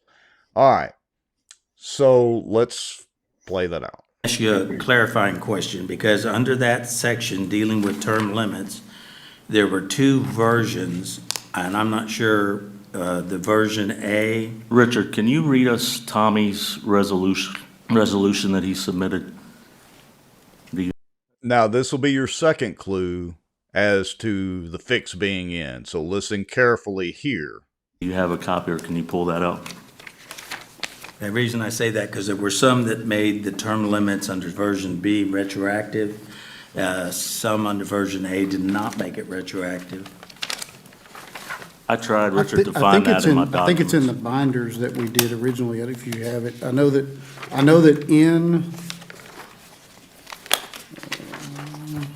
So, amazingly, one of the main issues and precipitants for this charter commission was obviously term limits. Okay, does anybody have a copy of the term limits resolution that the mayor's office put forward? Well, the mayor's appointee doesn't have it. The city attorney doesn't have it. And apparently the chairman of the charter commission, they're all scrambling and shuffling papers to find it. Okay, Do you not find that ironic? I do find it ironic, but I will point out that the mayor's appointee was both Shane Cheatham and Lee Jeter. Oh, I'm calling them both out. So Shane, if you're in the comments, you should have had that resolution. Now, granted, I think you thought, not putting words in your mouth, that it was in the binder, but you should have had that prep before you ever got to the meeting. I'm calling them both out. Okay, we'll keep rolling. Here we go. It may take me just a minute to locate it, but I think we put it in there, all of the enabling legislation, if you will, and that was part of the names. Sir? Well, mine is, that'll be theirs. My binder has extra stuff in it, so. Well, I mean, so currently we're counting on Richard Ray to find it. And Richard Ray, I'm pretty confident he's not going to find it. Well, amazingly, he didn't really find it. I mean, until a little bit later on. Now, I'm going to jump ahead a couple of minutes. Lisa Wilhite asked about submitting one thing or multiple things in this scramble to find I'm resolutions. I'm waiting for a second. Is Vicki Whitman even looking, or is she just looking at Shane Cheatham? I think she's probably playing some game on her iPhone. I don't know. I think she's she's playing solitaire. I think she's giving Shane Cheatham the stink eye. She might be. She could also be playing the Ninja Fruit game or whatever on her iPhone. Who knows? All right, here we go. All right, hold on. I got to put this up there. So Shane Cheatham said, "One day I will be as cool as my friend Rex. Maybe I had a copy." That may be true, Shane. Maybe your point was to get them all to scramble and look for copies and look like, well, what it is. They couldn't find copies of the term limit. So, all right. All right, here we go. They're still shuffling papers. While you look, we are sending this all as one, though, recommendation, so not just one, right? We can, as I appreciate it, we can do it as one, as 10, or as a complete recommendation of packages. So did y'all catch that? There's been discussion in previous meetings about whether they can present everything as one whole new charter or a series of amendments to the charter. And again, Shane, you're in the comments. Correct us wherever we're incorrect. And that gets back to the Jeff Sadow article of, how the whole process is flawed from the get-go, from the beginning of the ordinance to create the Charter Commission. Exactly correct. And Christopher James Norris, the fix was pretty much already in against term limits. Charter Commission was just a way to burn the clock. Yes, sir, I would tend to agree. All right, here we go. Let's see. So the next thing is, let's get to the 1421 mark. This is important because Richard Ray gives us his opinion on the 2/3 vote. I didn't realize that this was going to happen. Okay, so let me preface this by saying that. And Shane, I don't know if anybody else was here. You and I were in Baton Rouge last week. And in the meeting where Cameron Henry spoke Tuesday morning about the proposed constitutional convention that they're thinking about doing in the legislature, something hit me, and that is that when the legislature sends any matter to be placed on the ballot to amend the Constitution, they have to do it by a 2/3 vote. And so I have sent for an outside opinion as to whether this body or the council has to send it to the voters with a 2/3 vote. So I don't know whether you can take a vote and it be a simple majority or a 2/3 majority, but I would caution everyone here as to taking that before we know that. But he has sent for an outside opinion. Did he get council approval on that? I'm just wondering. How's he going to fund that? Does he have to pay for those outside opinions? Maybe get sent it off to the Attorney General's office. Yeah, I'm wondering about this outside opinion. I mean, did he get the same outside opinion as the? Maybe sent it to Katie Bell. Yeah, Katie Bell. Maybe it was to Katie Bell's office. Imagine that. You didn't think of that, did you, Mr. Lowry? No, I didn't. I couldn't remember the name. I wonder how that would go. Yeah, exactly. Oh, Lord. All right, so I'm going to jump ahead just a little bit, not much. Vicki Whitman reminds us that she thinks everyone needs to be present to vote. I think that if we're going to take the vote, everybody needs to be here. What do you think, Duke? Does everybody need to be there? Well, I mean, I guess it was a surprise to some of them that there was going to be a meeting today. I mean, unlike, all the previous meetings, it was probably a surprise that they were going to have a meeting and they didn't have any clue that they were going to have a meeting. And, but something tells me that there won't be no surprises at any of the meetings coming up, that they will probably be present at every one of the meetings. All right. Speculating. Here we go. Well, you have a quorum present. Yeah. I mean, you do have a quorum. I have a motion. If I get a second, I'd like to take a vote. If it fails, it fails. If it passes, it can pass, and then you can find out where we're at as far as your opinion that you're asking. But I think the longer we wait, we're running out the clock, and I would like to move forward. Well said. Hey, yeah, well, very well said, Mr. Cheatham. And that would have been a great time to remind everybody of a great quote by Dalton from Roadhouse. Opinions vary. Okay, so I'm on a movie kick. You got to forgive me. You've went to all of them tonight. I'm telling you, you're on a kick. Yep. All Go right, ahead. so here in just a few seconds, Preston's going to ask for some clarification on the 2/3. So here we go. With my motion at this time. Shane, I'll second that. I just continually hear it from the people. Our good friend, Mr. David Johnson, coming in Good job, with the second. David. Good job, David. Overwhelmingly. So the question would be, and again, I'm going to defer, we have a motion and a second on the floor. And so before I move forward, I have a technical question to Richard, and that is, when you say 2/3, are you talking about 2/3 of the body and membership, or 2/3 of those present? Because in the legislature, it's 2/3 of those present when they vote. It would be 2/3 of those present. We have a quorum. It would be 2/3 present, so. So that's 7. 2/3 is, I appreciate, is roughly 4.6, rounded up is 5. Correct. So it would mean that We don't know that it has to have 2/3 at this time, though, correct? Correct, but I'm just saying, so a Good plurality job, Shane. of the 7 is. You're making Colin. up ground quickly, Shane. Jane just called BS on some speculative crap that the assistant city attorney tried to throw in there because he knew where this was going. I mean, a Yes. trained trial lawyer saw exactly what was happening right out of the gate before anybody else did, and he tried to change the rules to say, or water this thing down and say, oh, there's this 2/3 rule because the legislature has some procedure. I mean, oh, good grief. It's the old Shane dazzle them smelled with dazzle them with brilliance or baffle them with bullshit. Take a guess as to which one Richard Ray is actually doing. That's right. And Shane smelt it from a mile away. Good job, Shane. Ding, ding, ding. 4, correct? So if we passed it with 4, technically speaking, that's passing. Well, my position would be. 4.6. My position. 4.6 is the 2/3. Okay. The 4 is the the majority.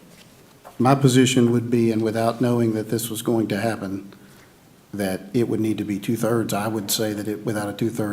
Without knowing that he's going to a What does it matter whether he knew? government I mean, entity that may take a vote on something. Yeah, what does it matter that he didn't know beforehand that this was going to happen? I mean, is everything that's going to happen have to be approved by him with the city attorney? And our good friend Jeffrey Sadow points out, not exactly correct. Some measures require 50% plus 1 or 2/3 of the seated membership of the legislature. So there's some variance on that. All right. Again, trying to influence the outcome. He wasn't elected to the position. He's the assistant city attorney, and he's trying to steer the proceedings. That's what he's trying to do. You all are seeing it. So I'm going to jump ahead because he did find the mayor's resolution of all things. So here we go. We'll jump ahead a few minutes here.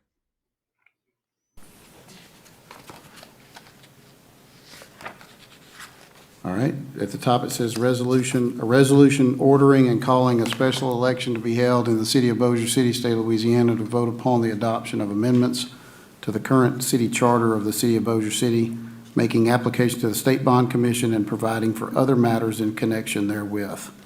Be it resolved by the City Council of the city of Bossier City, state of Louisiana, the governing authority, acting as the governing authority of the city of Bossier City, state of Louisiana, the city, that Section 1, election call, subject to the approval of the State Bond Commission and under the authority conferred by the Constitution of the State of Louisiana of 1974, including Article 6, Section 5, and 22 thereof, the applicable provisions of the Louisiana Election Code, and other constitutional and statutory authority, a special election is hereby called and ordered to be held by the city, in the city.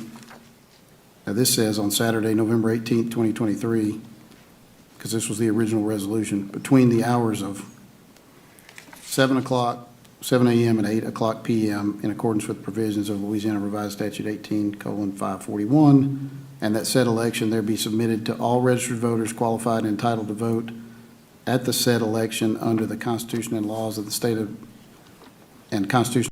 All right, so I'll pause it there to say the rest of it. Kudos to Shane for making him read that too. On the record. I hate to say this. I was interested to read. Did he read that the retroactivity was in there? Because did he neglect to read that part? Well, let's finish it then. Of the United States, the following propositions to wit: Charter Amendment Proposition number 1 of 2, shall Section 3.01B of the City Charter for Bossier City be amended to read as follows. Members of the City Council shall be eligible for re-election. No person shall be eligible for election to the office for more than 3 terms. Okay, and you can said stop. term limit applies to all who have. All right, but interesting you should ask that question, Mr. Lowry, because just a couple of minutes later, so we'll go ahead and jump ahead, none other than Sandra Morehart makes an amendment. And what do you think she made an amendment for? I have no idea. She was trying to amend Cheatham's motion. What could motivate her to possibly make an amendment? I don't know. Let's listen and see if we can figure this out. See if y'all can figure it out in the comments. Here we go. I'd like to amend the motion. Okay. And I'd like to change the retroactivity and delete it, and also make the 4 years term to 5. Whoop, did y'all catch that? Let's go back. So that was Sandra Morehart. And I'll tell you what I'm going to do too. Let me pull up again the Charter Commission members. And so you can see that Sandra Morehart, let's see, where is she at? Right there.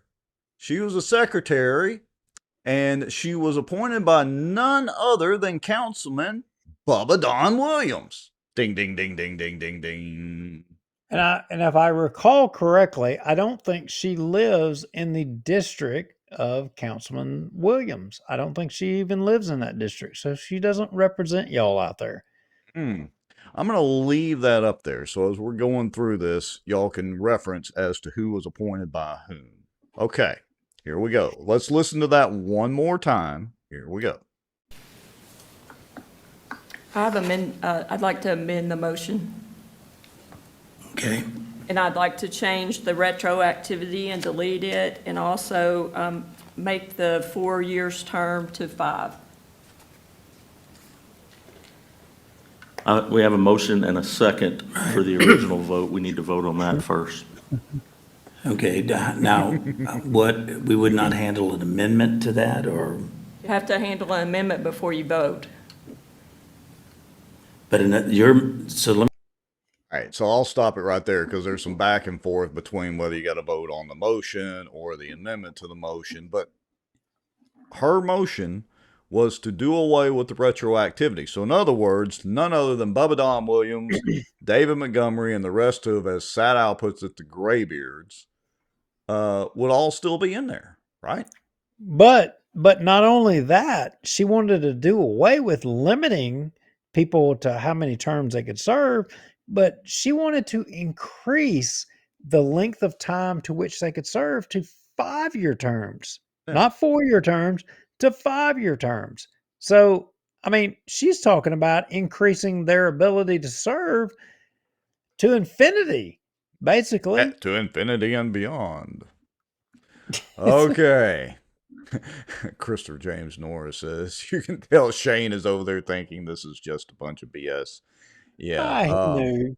Shane's at high achiever level right now. Yeah. Cassie Rogers says that's the biggest issue for me. She is not speaking for the district she is appointed to represent. She is only speaking for the person that appointed her. Ding, ding, ding, ding, ding. We have a winner. Chicken dinner.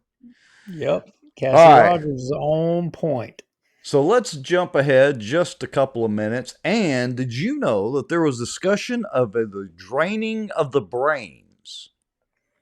Oh, draining of the brains. I mean, yes. that might have something to do with the particular ball cap that I chose to wear tonight. But yeah, go ahead. Let's hear about that.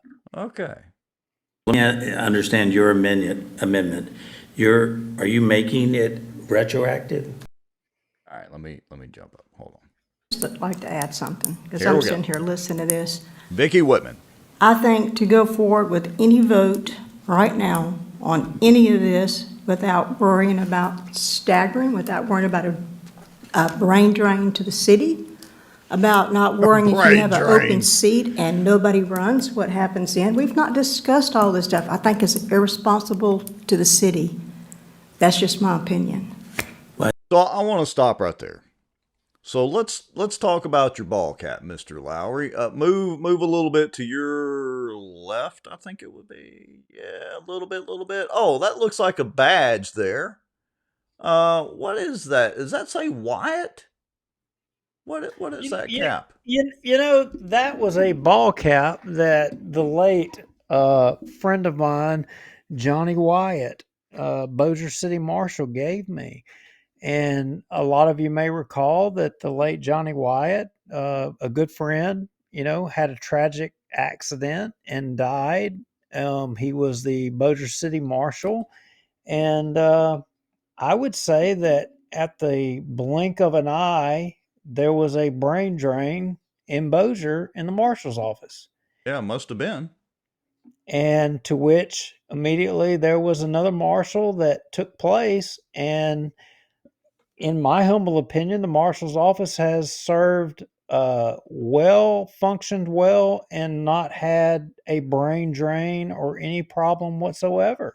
Well, hold on, Duke. I just realized something, and I have to argue with you a little bit. Not about the marshal's office, though. Not about the marshal's office. I agree that the marshal's office, the continuity of government, so to speak, with that office went along just smoothly. But I just realized something.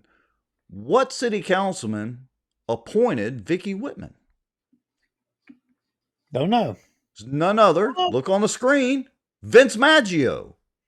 Now, it could be argued that there was a definite brain drain the moment Vince Maggio got sworn in officially and started taking on official duties as a city councilman. I have to say, she may be correct. Well, I don't know about any of that, but to the argument of there being a brain drain, what she's trying to say is that if you affected term limits overnight, you would sink the experience that you've had in place in Bossier for all this time. Well, I would contend that experience has got us in a little bit of a bind. I love Miss Vicki, and I wish Miss Vicki would tell the public how the police and the firemen should get a pay raise now. They're all due a pay raise. They're working the lowest around, and all of that experience and knowledge that is so valued right now, Why is it that they can't figure out how to give the policemen of Bossier and the Hey, firemen of Bossier a raise to bring them to at least a freaking average to what people in law enforcement and public safety deserve? So, I mean, if she can make that claim, I love Miss Vicky, and Miss Vicky, we disagree. But if you can make that charge, you need to be able to explain why is it that we can't find funding for all of public safety? Why can we not do that? wait a minute. Somebody help me out here in the comments, or Duke, maybe you can remember off the top of your head. When was it that we had to do was it fire or police layoffs? When was that? I was there. I don't remember the exact year, but I'm going to take it a step further. But wait, but it doesn't matter the exact year. Who were the sitting city councilmen? Wasn't it 3 or 4 of the exact same ones? It's all the guys that she's defending for. There would be a brain drain if you remove them. Yeah, I tend to agree with it's the same Colonel folks, Crockett. but here's the thing. All of these, she's advocating that they should all continue to be able to be there. Moorhart, they're contending that all these folks should be there still making decisions, and we're the lowest paid around, lowest paid. So they're sacrificing public safety for monuments and other crap. That's what they're defending. Miss Vicky, you need to defend it. I'm sorry. Whose names are on that damn monument? I respect you and I love you to death, but I'm just saying, if you're going to stand with them, we're at a crossroads. We're at a crossroads. You need to be able to look all the policemen and firemen in the face and say, this is why you have to be paid substandard to every other department all of Northwest Louisiana. This is why you need to make less. You need to be able to explain that, because that's what you're doing. And Vince Maggio, Vince, you've always been a friend. You need to say it as well too. And this crap of you're going to find the money, don't say it. Step up. Show it. And the truth is, they're not going to do it. If you're a fireman and policeman, and if you're just going to take that crap that they're telling you, they're blowing smoke up your butt. They're blowing smoke up your butt. You're going to find out. You're not going to get a raise. It's not coming. Let's point out the fallacies in Vicky's arguments. One, the Bossier City Marshal's office, the continuity was just fine there when her husband took over. Number 2, the same people that she is advocating the brain drain will happen because of are the same sitting city councilmen, graybeards that Sadow refers to. They're the same ones that had to cut the police and fire first responders back in 2009.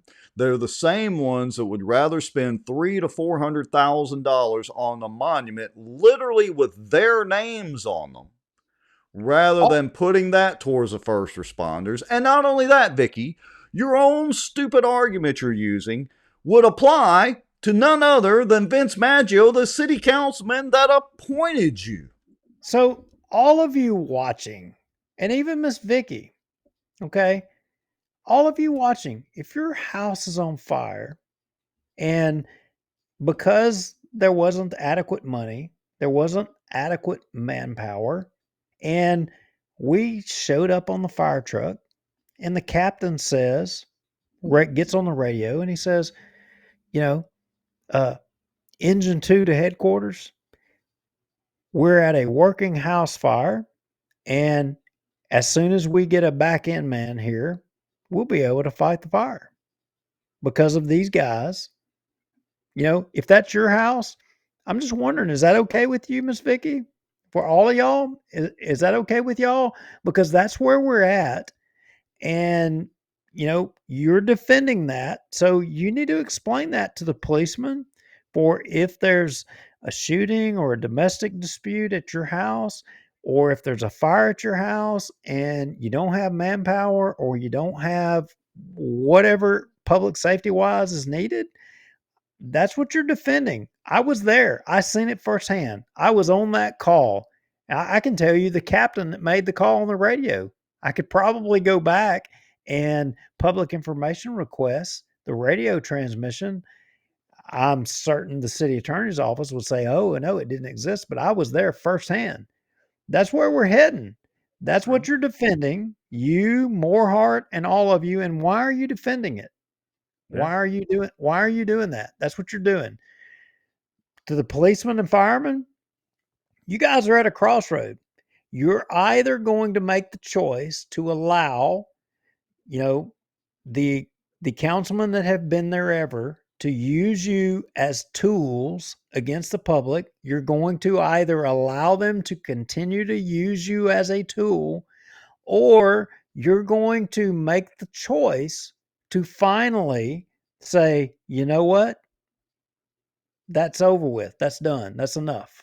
No, you're not going to allow that to. The choice is clear for you. You're at a crossroads. You're at a crossroads. Duke, there's more. Did you know we're going to have to build in safeguards? Hold Safeguards? on. Hold Tell on. me more. Hold on. Let's let the woman finish. I think those issues are already raised in the city charter, the process that happens if no one runs. I haven't seen it. I think it's already in the current city charter. I mean, what happens if everybody we're still on the same term?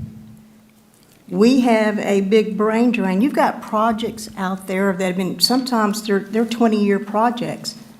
What happens if you have a brain? I mean, we need, if you're going to look, I'm not opposed to putting it up to the voters for a vote. That's not what I'm saying. Right. What I'm saying is we need to think about this and we need to build safeguards. If our job is to take care of the city, then we need to forget about who we don't like sitting on this city council right now, or who we do like or don't like. We need to do the business of the city, and that is to protect the city from things happening. That's just my opinion. Well, you kind of catch that? I agree with you 100%. Bring the firemen and the policemen to the Southern average on page. Miss Whitman, please, you make the motion at the next meeting. I can guarantee you're going to have Shane Cheatham, Preston Friedley. I can't say regarding Benedict Arnold, but David Johnson, they're going to be with you. Bring public safety to the Southern average. You should make that motion. Let's take public safety of the citizens of Bossier off the table. You put it in there that the city charter will say that public safety will be guided by the Southern average. You do that, Ms. Whitman. You do that. I agree with you. Do it. Let's see. So Jessica Langley Maddox says, is she saying we're stupid and cannot read reports and make an educated decision? She kind of alluded to that, even though she didn't say it directly. All right.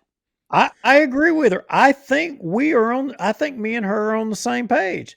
I want to see her. I know what I agree. I've said it. I spoke of it at one of their charter commission meetings, at Hooter Park. We showed it. I want her to prove that she believes that. Make the motion, Miss Whitman. Make the motion to bring public safety to the Southern average. Put it freaking out there. You know what? I'll even walk away from term limits if Miss Whitman will put it forward to a vote to everybody else. I'll walk away from term limits to mandate that the police and firemen are brought to the Southern average. Make it that their pay is mandated. I'll walk away from term limits. There you go, Miss Whitman, David Montgomery, all of y'all. There you go. Throwing a line down in the sand. All right, so let's continue on with this, because Preston brings up a pretty interesting point. Let's see. On the other hand, I would say, Ms. Whitman, we're not talking about a brain drain, given that city council members meet twice a month. The people who run this city are the staff who are there, and many of which, as we now know, have served 25 years. And whether there's turnover in the city council, you don't see that general turnover in the employees. So I don't think, I hate to say this from a political scientist point of view, if a city council didn't exist, the city would still manage to run pretty effectively with the staff that we have operating. Well, Well, how many of y'all would agree with that? I think I kind of agree with him. I think the city might run better if certain city councilmen just didn't show up at all. You daggum right. You daggum right. The city would run better. But I mean, look, this is all about they have to retain power. They have to retain control. Some people, it all goes back to their self-interest. You know, they have an interest, a monetary interest, and they have to protect that. I mean, appointees to different places, they have to protect all of that. That's what it is all about at the end of the day. All right, so Vicky Whitman seconded the amendment from Sandra Morehart. I'm going to jump ahead to the 39-minute mark because Priscilla McGee, this lady here, steps up to the podium and asks a very interesting question. 7 Gardenia Street. Okay, are you ready for my comment? Yes, ma'am. Okay. Go ahead. So I was wondering that if we go for 5 years instead of 4, wouldn't it be out of sequence with the others, the mayor and the president and governor and all that? Sandra, what is your, why do you want to do that? I just think that it would help provide some continuity in the government. And Continuity. I don't know how it syncs up with anything, but I don't know that that's a requirement. Continuity, using those big old buzzwords, the continuity of government. Jeff Sadow says, be very suspicious when somebody in any form extols government by so-called experts. This is classic. I don't know. I'm so disappointed because, you know, this is the hill to die on for everybody. If you're not even a Politico, this is your time. This is your time to get involved. I mean, things could not, the lines of demarcation could not be more clearer on any issue that I can recall ever. Right. And the opportunity. Yeah. You're absolutely correct. All right, so let's jump ahead just a little bit, and there's a vote on Sandra's amendment to remove the retroactivity and go to 3 5-year terms. Vote yea or nay on this amendment. Mr. Cheatham. Nay. All right. Mr. Jeter. Nay. Mr. Johnson. Nay. All right. Ms. Morehart. Yay. I don't know what you say. Yes. Yay. All right. Ms. Whitman. I'm going to vote no on both. No. And Ms. Wheelwright. Yay. All right.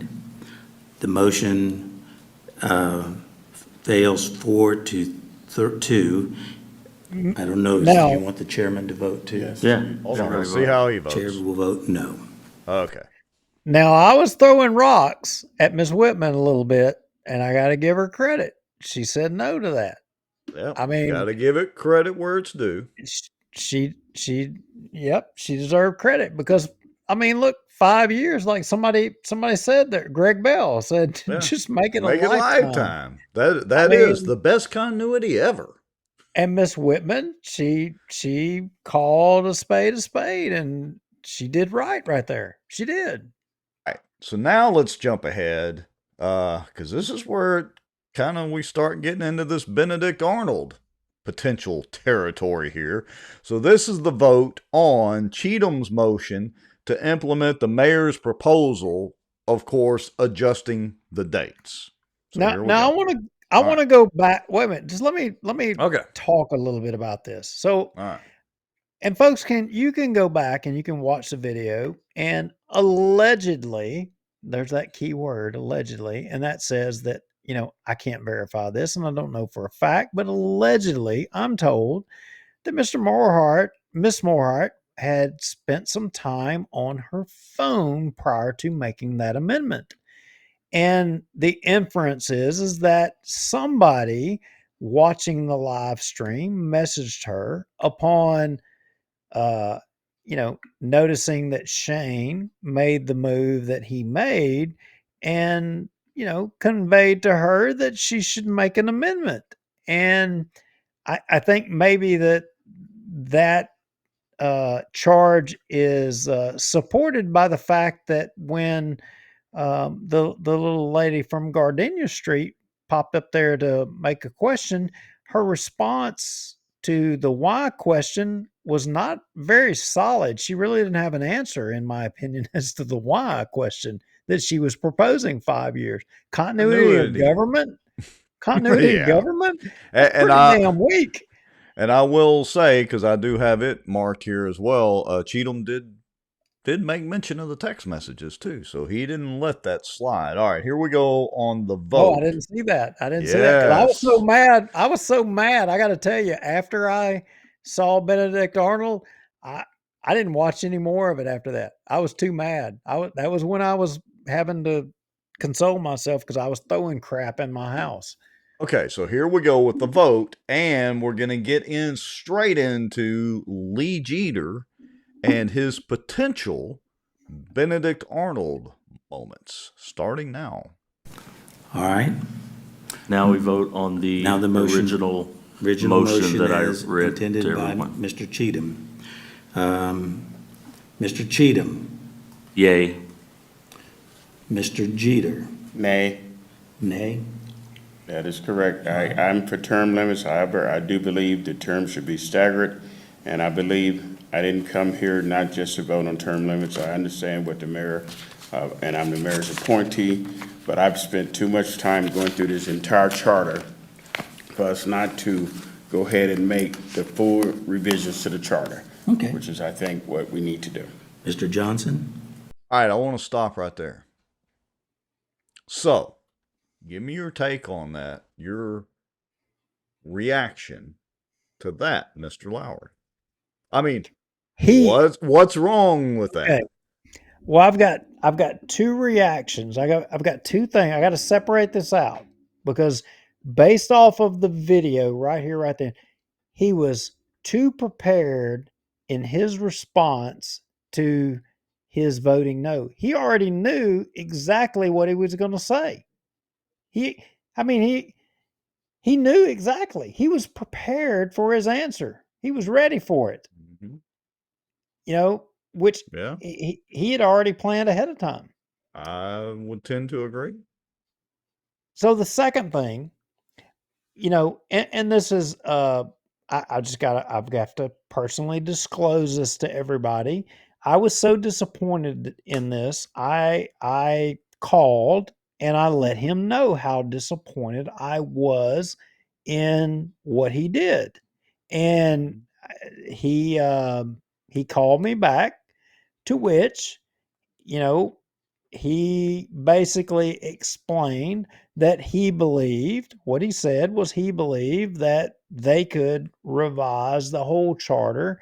He supported term limits and that there were a lot of other things that they could completely change. To which I told him, I disagree with you, that the majority, you don't have a majority of the vote on this charter commission. The other changes that you desire to make, and I will say that he articulated those along racial lines and party lines, that I said the other members of this thing are not going to allow that. You are your thinking is flawed. It's not going to happen, and you just squandered the only opportunity you had to make constructive change. And, you know, I hope that I'm wrong. I'm confident that I'm not wrong. And that ultimately either you are right and I'm wrong, or I'm right and you're wrong. And one of us is going to have to admit we're wrong. And he still is a dreamer and thinks that he's going to be able to rewrite the Constitution of not the United States, but Bossier City, and all those. He's going to convince Vicky Whitman, Will Hite, and Morehart to go along with him, and Juliana Parks. He doesn't think the fix is in. So he is either completely naive, or, as someone else suggested, which goes to the why we posted Benedict Arnold. Either he's not been on our team from the beginning in changing anything. And the point that was made to me about him not being on the team was because during the first petition, you know what? He signed up for it. You know how many signatures that he got? Less than me. At least I did go walk a neighborhood. And for this petition, that's the second time around, you know how many sightings of Lee Jeter there's been? Oh, surely not. Surely you So- jest, Mr. Lowry. Jeffrey Sadow says Jeter has run afoul of the fixed cost fallacy. In other words, if you have invested a lot into something, you have to keep doing it, even if it prevents you from pursuing something with a better return. So Lee Jeter, in our conversation, I didn't say this to him, and look, I like Lee. Yeah, he's a good guy. I really do like Lee, but I don't owe Lee Jeter nothing. I don't. The only person I owe anything is the good Lord above, and I don't. When people use their faith, I don't think that's right to be using your faith in politics. So what I am going to say to Lee, if your actions are based off of trying to do something for the Democrat Party and you're as well using your faith, I'm just wondering, did you celebrate Transgender Appreciation Day on Easter? I mean, you articulated your faith to me in our conversation. I'm just wondering, and you articulated your Democrat values as your reasoning partially in your decision. I'm just wondering about your transgender decision or Easter. Which is it? And serve two Yeah, masters. I'm calling you out. Which is it? I mean, very interesting. Very interesting. All right, so let me go on up. Let me hit play again because there's more. Yeah. All right, so David Johnson voted yay. Ms. Whitman, I agree with everything Mr. Jeter said. No. you vote no? No? Okay. Ms. Willite? No. All right. And Ms. Moorhart, did I skip you? Yes. All right. I vote no. Yes, you skipped me. No, I'm for the amendment. Yeah, that's a yes then from you, no. I don't. And the chairman would vote yes. But the motion fails by a vote of 4-2. Thank you for. Y'all catch that? Vote So- fails 4-2. So the only opportunity for substantive change from the Bossier City Charter Commission was squandered because of Lee Jeter. Now, either Lee Jeter was never on the team of change in Bossier City, or he was, and he's simply ignorant. I mean, I don't know how other and people can frame me and criticize me and say, "Oh, well, you're the Republican PEC chairman. Yeah, you're going to call the Democrat PEC chairman ignorant or whatever." And I really don't believe it has nothing to do with party politics. It's not that at all. It's not at all. Either he's a good old boy or he's not. It's one of the two. Or he just didn't realize the mistake that he made. But either way, it doesn't change the fact that the one opportunity to affect change in Bossier City, which hasn't been the case for all of these years, which without change has caused every one of the citizens in Bossier City to be beholden to a debt burden that is probably more so than any other city in the state of Louisiana. That's all on you, Lee Jeter. It's all on you. And in the end of this, all of these proposed changes in the charter that you allege that you support and you want to see get done, I mean, I am willing and ready to admit that I was wrong if you can convince Vicki Whitman, Miss Wilhite, Juliana Parks, and Moorhart, all to go along with all of the changes that you're proposing. I mean, show us Lee Jeter, show us, and this goes back to the original thing you and I were debating, Rex. We were talking about people placing themselves and their self-interest ahead of what was best for everybody. And I want to say, Lee Jeter just showed, in my opinion, placing self-interest ahead of what was best in all of Bossier City. It crossed racial lines. It crossed party lines. Lee Jeter he crossed the line. He did it. All right, so I'm going to jump us a little bit ahead because while we're on Lee Jeter, I want you to know, or everybody to know clearly what his position is. Then we're going to jump back in time just a little bit because there are a couple of other interesting points I want to make sure we get out there tonight. So here is Lee Jeter on chapter 4. So I'm jumping ahead just a little bit. Bear with me. I mean, look, I don't care, Rex. Stop. No, I don't care. I don't care. Democrats out there, look, I'm the Republican. I'm the Antichrist to you. But what I'm telling you, your freaking guy, term limits benefits you. It benefits you more than the Republicans. We just want good government. That's all we want. We want honest government. You know what? If you debate us and you're right on the issue, we're willing to concede we're wrong. But your guy just sold all of you out. He did. He sold all of you out. But for the benefit of all 60-something people still watching, let's hear his position. Remember last time you went through and sort of led the discussion on those changes? I don't think anybody would have a problem with that. I can start, Mr. Chairman. That's not a problem. One of the proposed changes I've been looking at Chapter 4, and I believe also that I made a recommendation in Chapter 3 that we staggered the terms and that our large councilmen serve 6-year terms and the other non-large councilmen serve 4-year terms, and that would be for the purpose of continuity. But I also, in Chapter 3, they're stuck on that word term limits for the mayor, but I'm also proposing that the mayor serve 2 consecutive that the mayor may serve terms of 6 years and be eligible for re-election not to exceed 2 terms.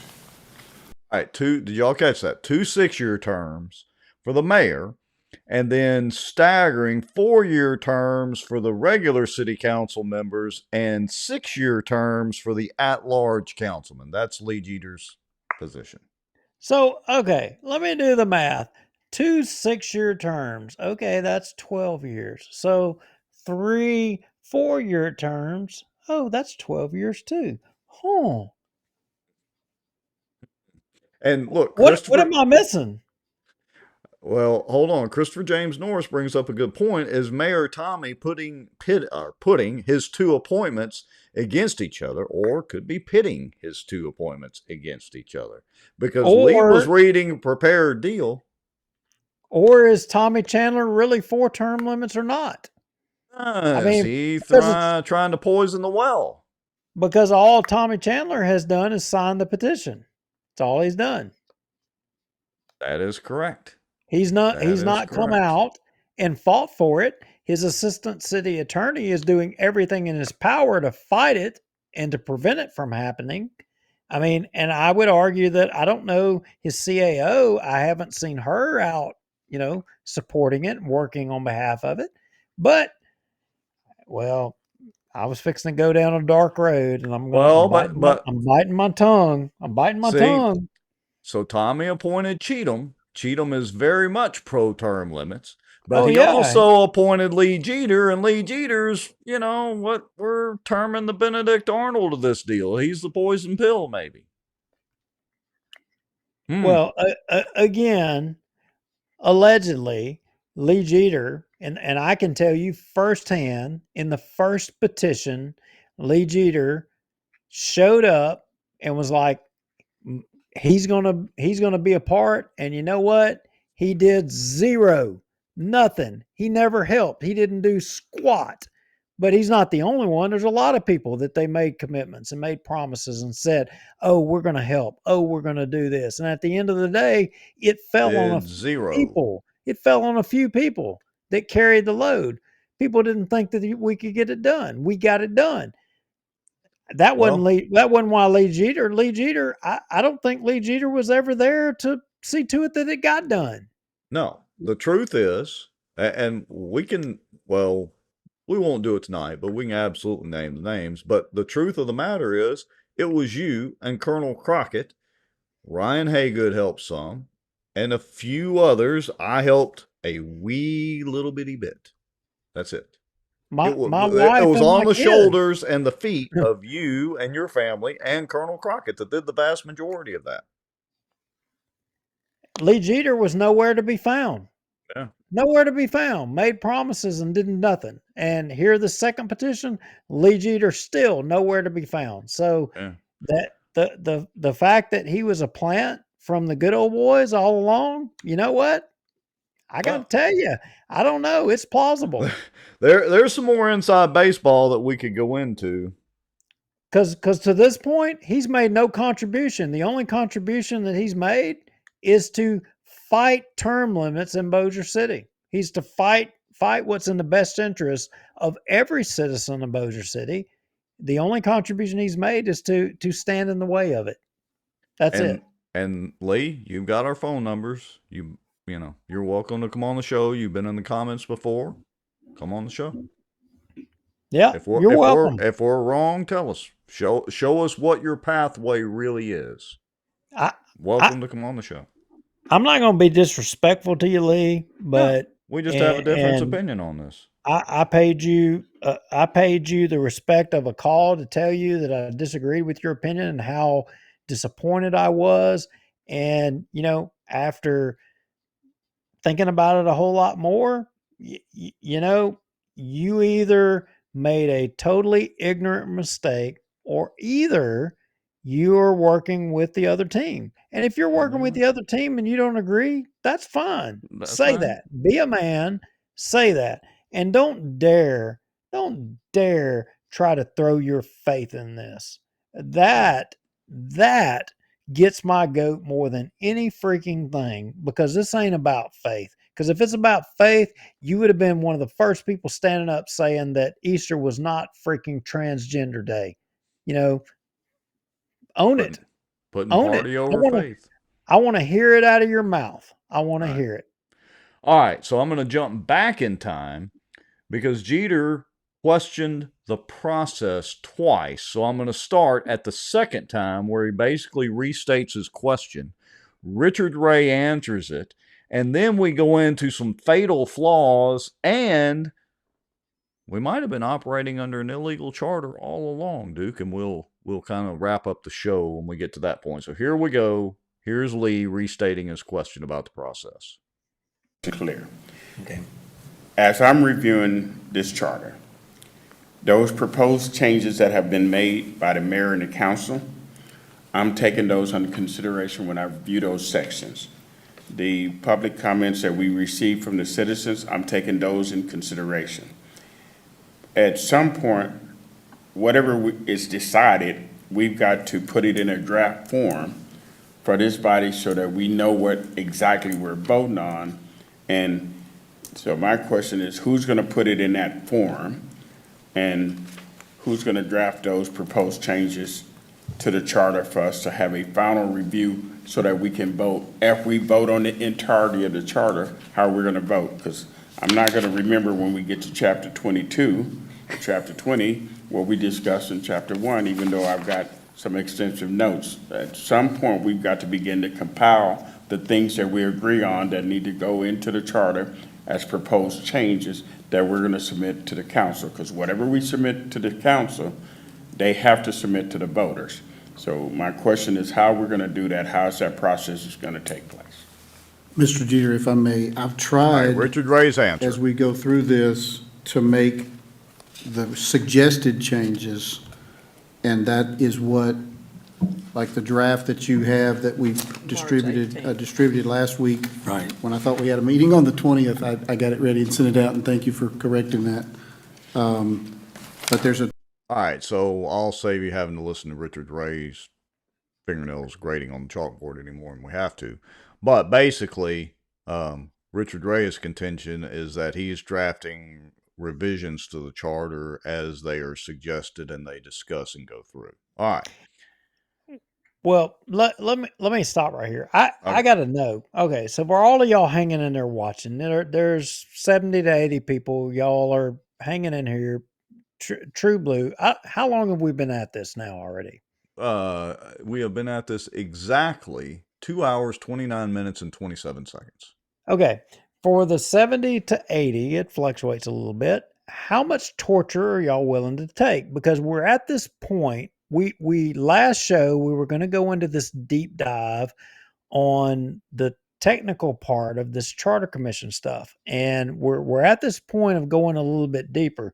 I mean, look, I've got plenty of energy in me, and I can keep going on all this and go deep into this, because this is kind of getting into a part of it where you got to pay attention close and you got to listen hard, because there's some technical parts, and this gets into what Jeff Sadow 2 articles ago was writing about. We were going to get into it last show. We didn't. And we're at the precipice of kind of going deep into it. Do y'all want to go through it or not? Well, let me make a suggestion, Mr. Lowry, because we are at the 2.5 hour mark. I do want to get into the fatal flaw comments here, and then my thinking was, but we can do whatever the folks want. My thinking I don't want to do this halfway. Well, that's what I was saying. Is I want to do it right.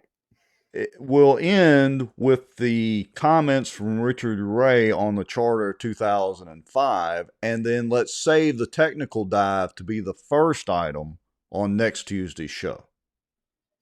Well, where we can spend a whole lot of time on it. You got Lee Jeter talking about, the whole charter as a whole, which tells me that he hasn't done his homework. And look, I apologize to Mr. Lee about me beating up on you, but you know what?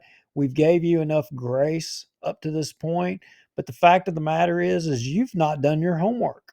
Because if you'd done your homework, you would freaking know that you're not in the right place here, that you're wrong. So either you're ignorant of the fact that you're in the wrong place, or you're in the wrong place, which makes you doing the bidding of somebody else, which I'll let everybody else to define what that means.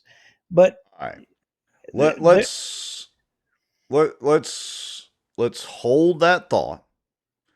Let's get through about another 2 minutes of conversation in this. Let's go ahead and wrap it up, because it's 9:32, so we've been at it for 2.5 hours. I think that's what we lead in basically about the first major topic on next Tuesday. Let's go into... But here's the problem, Rex. If next Tuesday pans out the way I'm hoping that it's going to pan out, we may not get to this subject. Well, if we put it first, we're going to get to it. Well, I don't want to. Well, I know.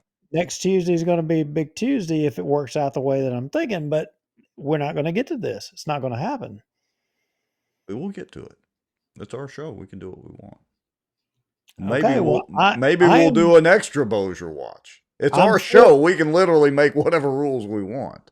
Oh, I know that, but I don't know if folks. I think this is a topic worthy of about a solid hour, at least, to do the deep dive. If we do that, we're over 10:30, and I think we're gonna definitely lose more people than we already have. I mean, you're right. We still got. We're dropping.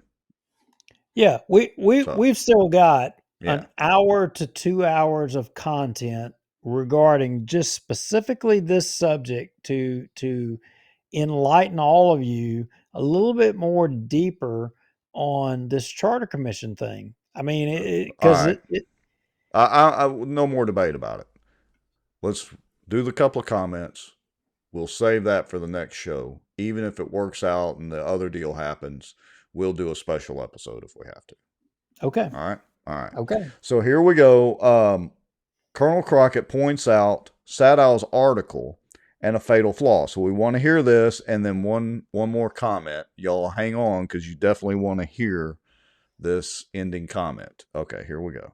Sure. Quick, make it quick. Jeff Sadow published an article and sent it out to everybody. Did y'all receive it? That was mailed through the Charter Commission website. Uncertain legality threatens Bossier City Charter review. Basically, what it says is in the ordinance that was passed by the city, it says for you to make amendments to the existing charter, not to replace. It doesn't say replace the charter.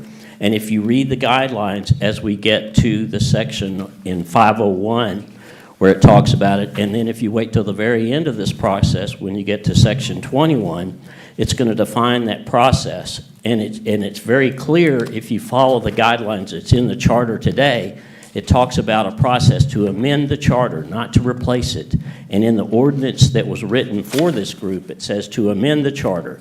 If that's the case, then each of your amendments has to be voted on. And that's why I think Shane's initiative a while ago made a lot of sense, because you don't want to put 20 things on a ballot. You may want to. All right, so I'm going to stop it right there. Y'all catching what he's saying? That, according to Jeff Sadow, this whole process may have a fatal flaw. And that Shane was correct in what he was attempting to do, of course. But proceeding the way they're wanting to kind of proceed may have a fatal flaw, which we've kind of argued all along. And that leads a little bit more into what you're wanting to go into a deeper dive about. Yeah, absolutely. And right. I mean, look, to everybody that's in the comments, I mean, Christopher Norris, I mean, thank you so much. Look, he's not the same ideology as us or political affiliation, but you know what? He agrees. He thinks that we're trying to move things in the right direction. I appreciate him staying in here and hanging in with us. And you know, he disagrees with us. He tells us what he thinks. We want to hear that. If y'all don't agree with us, we want to know that. Val Baker is here all the time. Val Baker, respect you immensely and appreciate your commentary. Melanie Worley, you know, in and out, appreciate the comments. I don't know that Bossier Watch has always been fair to the Worleys. I mean, got a little bit of regret in history there, but you know what? Hopefully we're making amends to that. Ann Price, long-term friend. I mean, she says, he was too busy passing out Soros money in Caddo. I don't know about that, but that would make a lot of sense. Yeah. Maybe we'll get to that on Louisiana Watch. All right, so let me go ahead with Richard Ray's response to the Sadow deal and our kind of wrapping up soundbite from this. If I may. Yes, The charter that we're working under in 2005, the current charter, was adopted the exact same way of what we're doing right now, which is where the charter that we're working under was sent to the voters as an entire charter. There was a charter commission that made suggested changes to various sections. They sent the entire amended charter to the council. The council voted to put it to the vote of the people. The people voted. The people adopted it. We're going through the exact same process as they did in 2005. Yes, I have read Dr. Sadow's article, and I respect him. He's one of my old professors. And he suggested in there that to be sure and to avoid future litigation, that we seek an outside opinion on that issue, which I have done. I've taken that recommendation. But I've also sought an outside opinion on when a vote is taken by this body, does it have to be by a simple majority or a 2/3 majority? But I don't have answers back on either one of those things. So when I do, I'll gladly share them. But I disagree with Dr. Sadow's premise that we can't do it this way. In fact, if he's correct, then the charter that we've been under since 2005 is invalid, which is clearly not correct. Now, it's Richard Ray's contention that, that's clearly not correct, but that brings up an interesting point.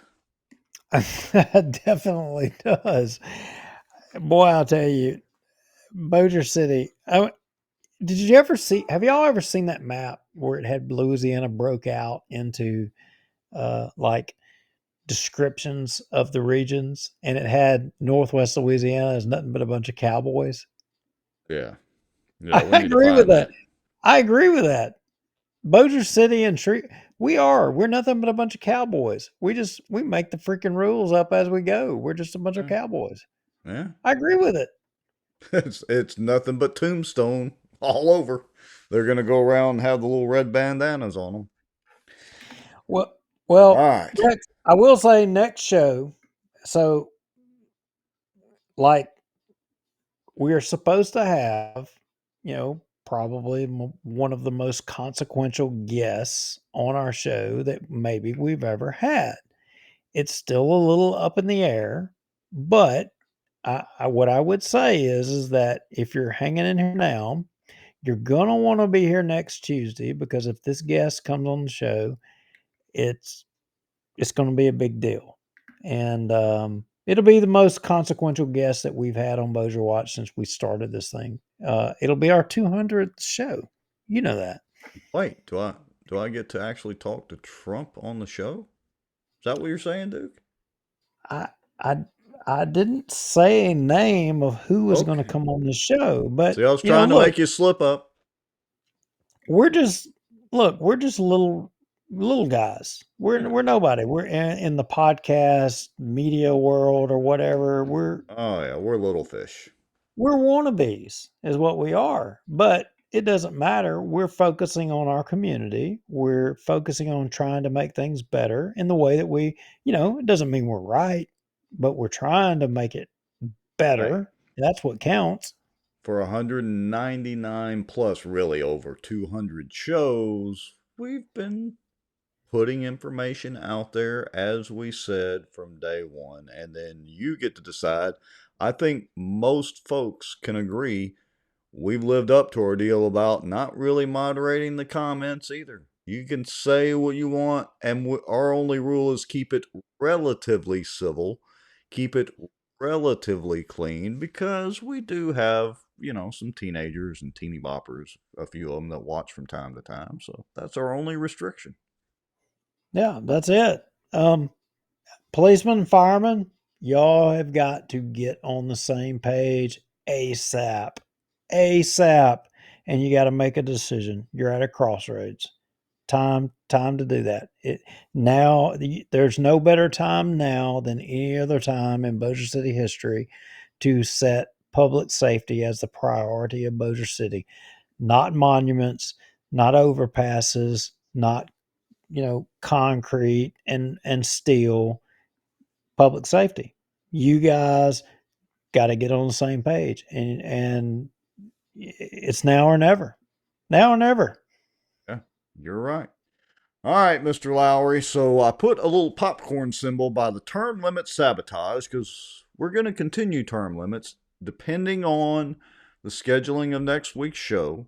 We may do a special episode just on continuing the term limits and continuing that discussion. We'll sort that out as we go.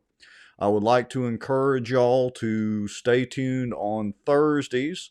We probably will have a guest lined up this Thursday. If not, I'll put a notice, because we're trying to keep Thursday nights with Louisiana Watch guest-centric, where if we don't really have a guest, we're typically not going to have the show, and sometimes the guests fall through, things happen. And then over on the outdoor news side, I've been doing mostly fishing stuff and some drama stuff, but we do have some more crawfish stuff to put up. I've got Gary Joyner from the Jackson Parish Watershed District Board coming on here next Monday. We're going to discuss Caney Lake and their equivalent of the Cypress District, only minus all the controversy. And I think we're going to try to get some wildlife and fisheries folks or whoever else we can lined up on the outdoor news and have some discussions about feathered friends and all sorts of things. Yeah, and I have been working on, allegedly the new appointed Secretary of Wildlife and Fisheries Ooh, is possibly going to do an interview for us on the outdoor news. That'll be that would fun be because interesting. I don't know that anybody else has really had an interview with the new secretary. Yeah, so y'all make sure, and well, let's see, this logo way down here in the corner below Duke. Go find us, the Outdoor News, subscribe to the YouTube channel, and like and follow us on Facebook as well. Subscribe to the Bossier Watch YouTube channel. We are so close. We're going to start doing some advertising packages for potential sponsors. And Duke is going down slowly but surely. Look, you see that He's is getting Napa lower Valley. and lower. That is Napa Valley behind me. Yeah. Val Baker says, what day is the outdoor news? I've kind of been doing them on Mondays. I did like 2 episodes last week with some high school fishing drama. I've got Gary Joyner scheduled to be on Monday. That's tentative so far, but Monday looks good for him. So we're going to try to do those Monday, but that could fluctuate a little bit, depending on the guests and all that, and who Duke gets lined up, also. So that'll kind of fluctuate. Hard and fast Tuesdays on Bossier Watch. Chris Norris says, I look forward to the next crawfish video. Chris, my apologies, because we have got a ton of crawfish content sitting there It's ready my to fault. go. Well, no, it's not your fault, because it's my fault as well too. I mean, look, the reality is Rex and I both have lives, real jobs, and we have to pay the bills too and eat, and we got Well, families. but look, And we're trying to slowly but surely change that. So there's about 50 something people still watching. So we'll close out, and start wrapping it up with this. But we've kind of hinted around to the fact that we're trying to slowly but surely evolve to where we can do this full time, where it's providing us income. So in all seriousness, if any of you know any businesses or folks that would like to sponsor or advertise on the show, we're in the process of developing ad packages and turning this into a legit business. We're still going to be amateur journalists, and generate some revenue from it, because look, just imagine 200 plus shows, how much time we spent just behind the camera, not to mention all the research. And the truth is, Duke does a lot of that. I do a lot of the tech stuff. It takes a lot. And well, so, just today alone, just today alone, to give you guys an example, I know that Rex and I know that we both, before 8 o'clock, we're having our first cup of coffee. We're up, and by 8:30, we're working on show stuff all day up until today's show. Yeah. That's how much time today, and you know how much money we made? Zero. Yeah. Oh, well, hold on a minute. Our good friend Ed Gonzalez did buy a hat, and he did buy a coffee mug. So we sold a hat and we sold a coffee mug. So we made about $6. Well, thank you, Mr. Ed. I mean, and the point is, we're not complaining to you guys. We're No, not. we're Don't not. take it that way. But we just want you to know that we sacrifice a lot of time we put a lot of time into this, and it's arguable. I would say Rex puts a hell of a lot more time into it than I do. It varies from week to week. Yeah, it does. But it takes a lot to do this stuff. And, we actually enjoy it. We wouldn't continue to do it if we didn't enjoy it. But it's not easy. It's really not. Yeah, and it's time consuming, although we do enjoy it, and we're going to keep doing it either way. We're just going to try to, turn it into a semi legitimate deal. Let me close out the show. Let me see if I can find Ed Gonzalez's picture with the Bossier Watch hat on, and then I need to see that. Yeah, hold on a second. Let me go back and find. Oh, there we go. He's pimping the hat here. And so you have to understand, Dr. Ed Gonzalez is Puerto Rican, proudly Puerto Rican. There we go. There's Brother Ed. Put not only a Bossier Watch hat, I gave him a bonus outdoor news hat. So hold on. I like it, Mr. Ed. Let's see. I guess I shouldn't play the music because. Whoa.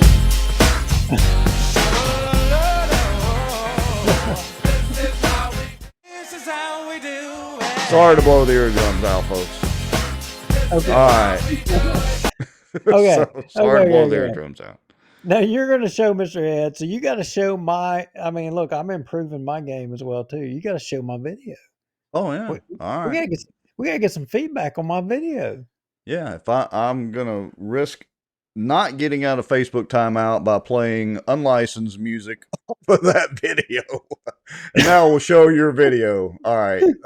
Let's see. Share screen. What do I need to do? Okay. Wait a minute. Before you show it, how many of y'all that are still hanging in there? I mean, You've got the video in the files. Okay, that's the bald tires deal, right? Yeah, bald tires. It's got to be it. How many of y'all are in favor of inspection stickers on your car? Oh, get rid of those blasted things. You say out with the inspection stickers, right? That's where you're at, right? Absolutely, do away with those stupid things. Okay. Chris Norris, you want inspection stickers? Val Baker, Ron Cheatham, you want inspection stickers on that Corvette of yours? I know you want them to inspect that Corvette. Oh yeah. All right, here we go. We ready? Let's do it. Yes, ma'am. And one of the things that we actually teach in the academy is looking beyond the stop. And that's with anything, whether it's inspection sticker or speeding citation, or for the troopers to actually look for other things, whether it's human trafficking, signs of drug trafficking, just anything that would be out of the norm. But even as far as the inspection stickers go, there are things that we can't see just in passing, such as tires. When you start looking at the safety aspect of the things that are checked during those inspections, and the things that we deal with on a regular basis, rainy season, we work a lot of crashes, and the two primary factors for those crashes are excessive speed and, worn or bald tires. Those tires are things that, again, we can't see just in passing, and we don't usually run into it until we're actually coming to investigate a crash. I'm sure at some point in the rain that y'all have all been driving and you see the vehicles in the ditch or in the median, those things are usually called by those bald tires. And a lot of times their inspection stickers are either expired or they don't have one at all. Me. So. Thank you. Wait for it. Wait for it. May I add something, Mr. Chairman? We do have inspection stickers now, so if bald tires are the reason, then the inspection sticker is not the solution, because we already do that. And if that's happening, there's something else wrong. Like a boss. He was sitting there just so calm, cool, and collective, and like a boss. Yeah, can I add something to this? Wow. All right, folks. Look, we appreciate all of y'all watching, and we appreciate, let's see, that was Senator Bagley. Is that who that was? Hat tip to Bagley. Okay. You're the man. I don't agree with a hell of a lot he's done, but I got to tell you, the inspection sticker boss. He was the bomb on that. All right. So, yeah, we may have to post that video, too, on Bossier's Watch. Look, we appreciate everybody watching, y'all sticking with us nearly 3 hours tonight. There's a lot to cover. We've got a lot more to cover. Y'all know the drill about the emails. Make your Proton Mail account. If you have some anonymous information, send it to bossierwatch@protonmail.com. If you want to donate to the cause or purchase a coffee mug, or I do have a couple of hats left, go to bossierwatch.org or .com. And you can do all of that there. We look forward to everybody coming back next Tuesday night. Go to the YouTube channel. Even if you watch us mainly on Facebook, hit subscribe on the YouTube channel on Bossier Watch, Louisiana Watch, and the Outdoor News. Mr. Lowry, take us out of here. Have a good night, folks. Enjoyed it. Thank you so much.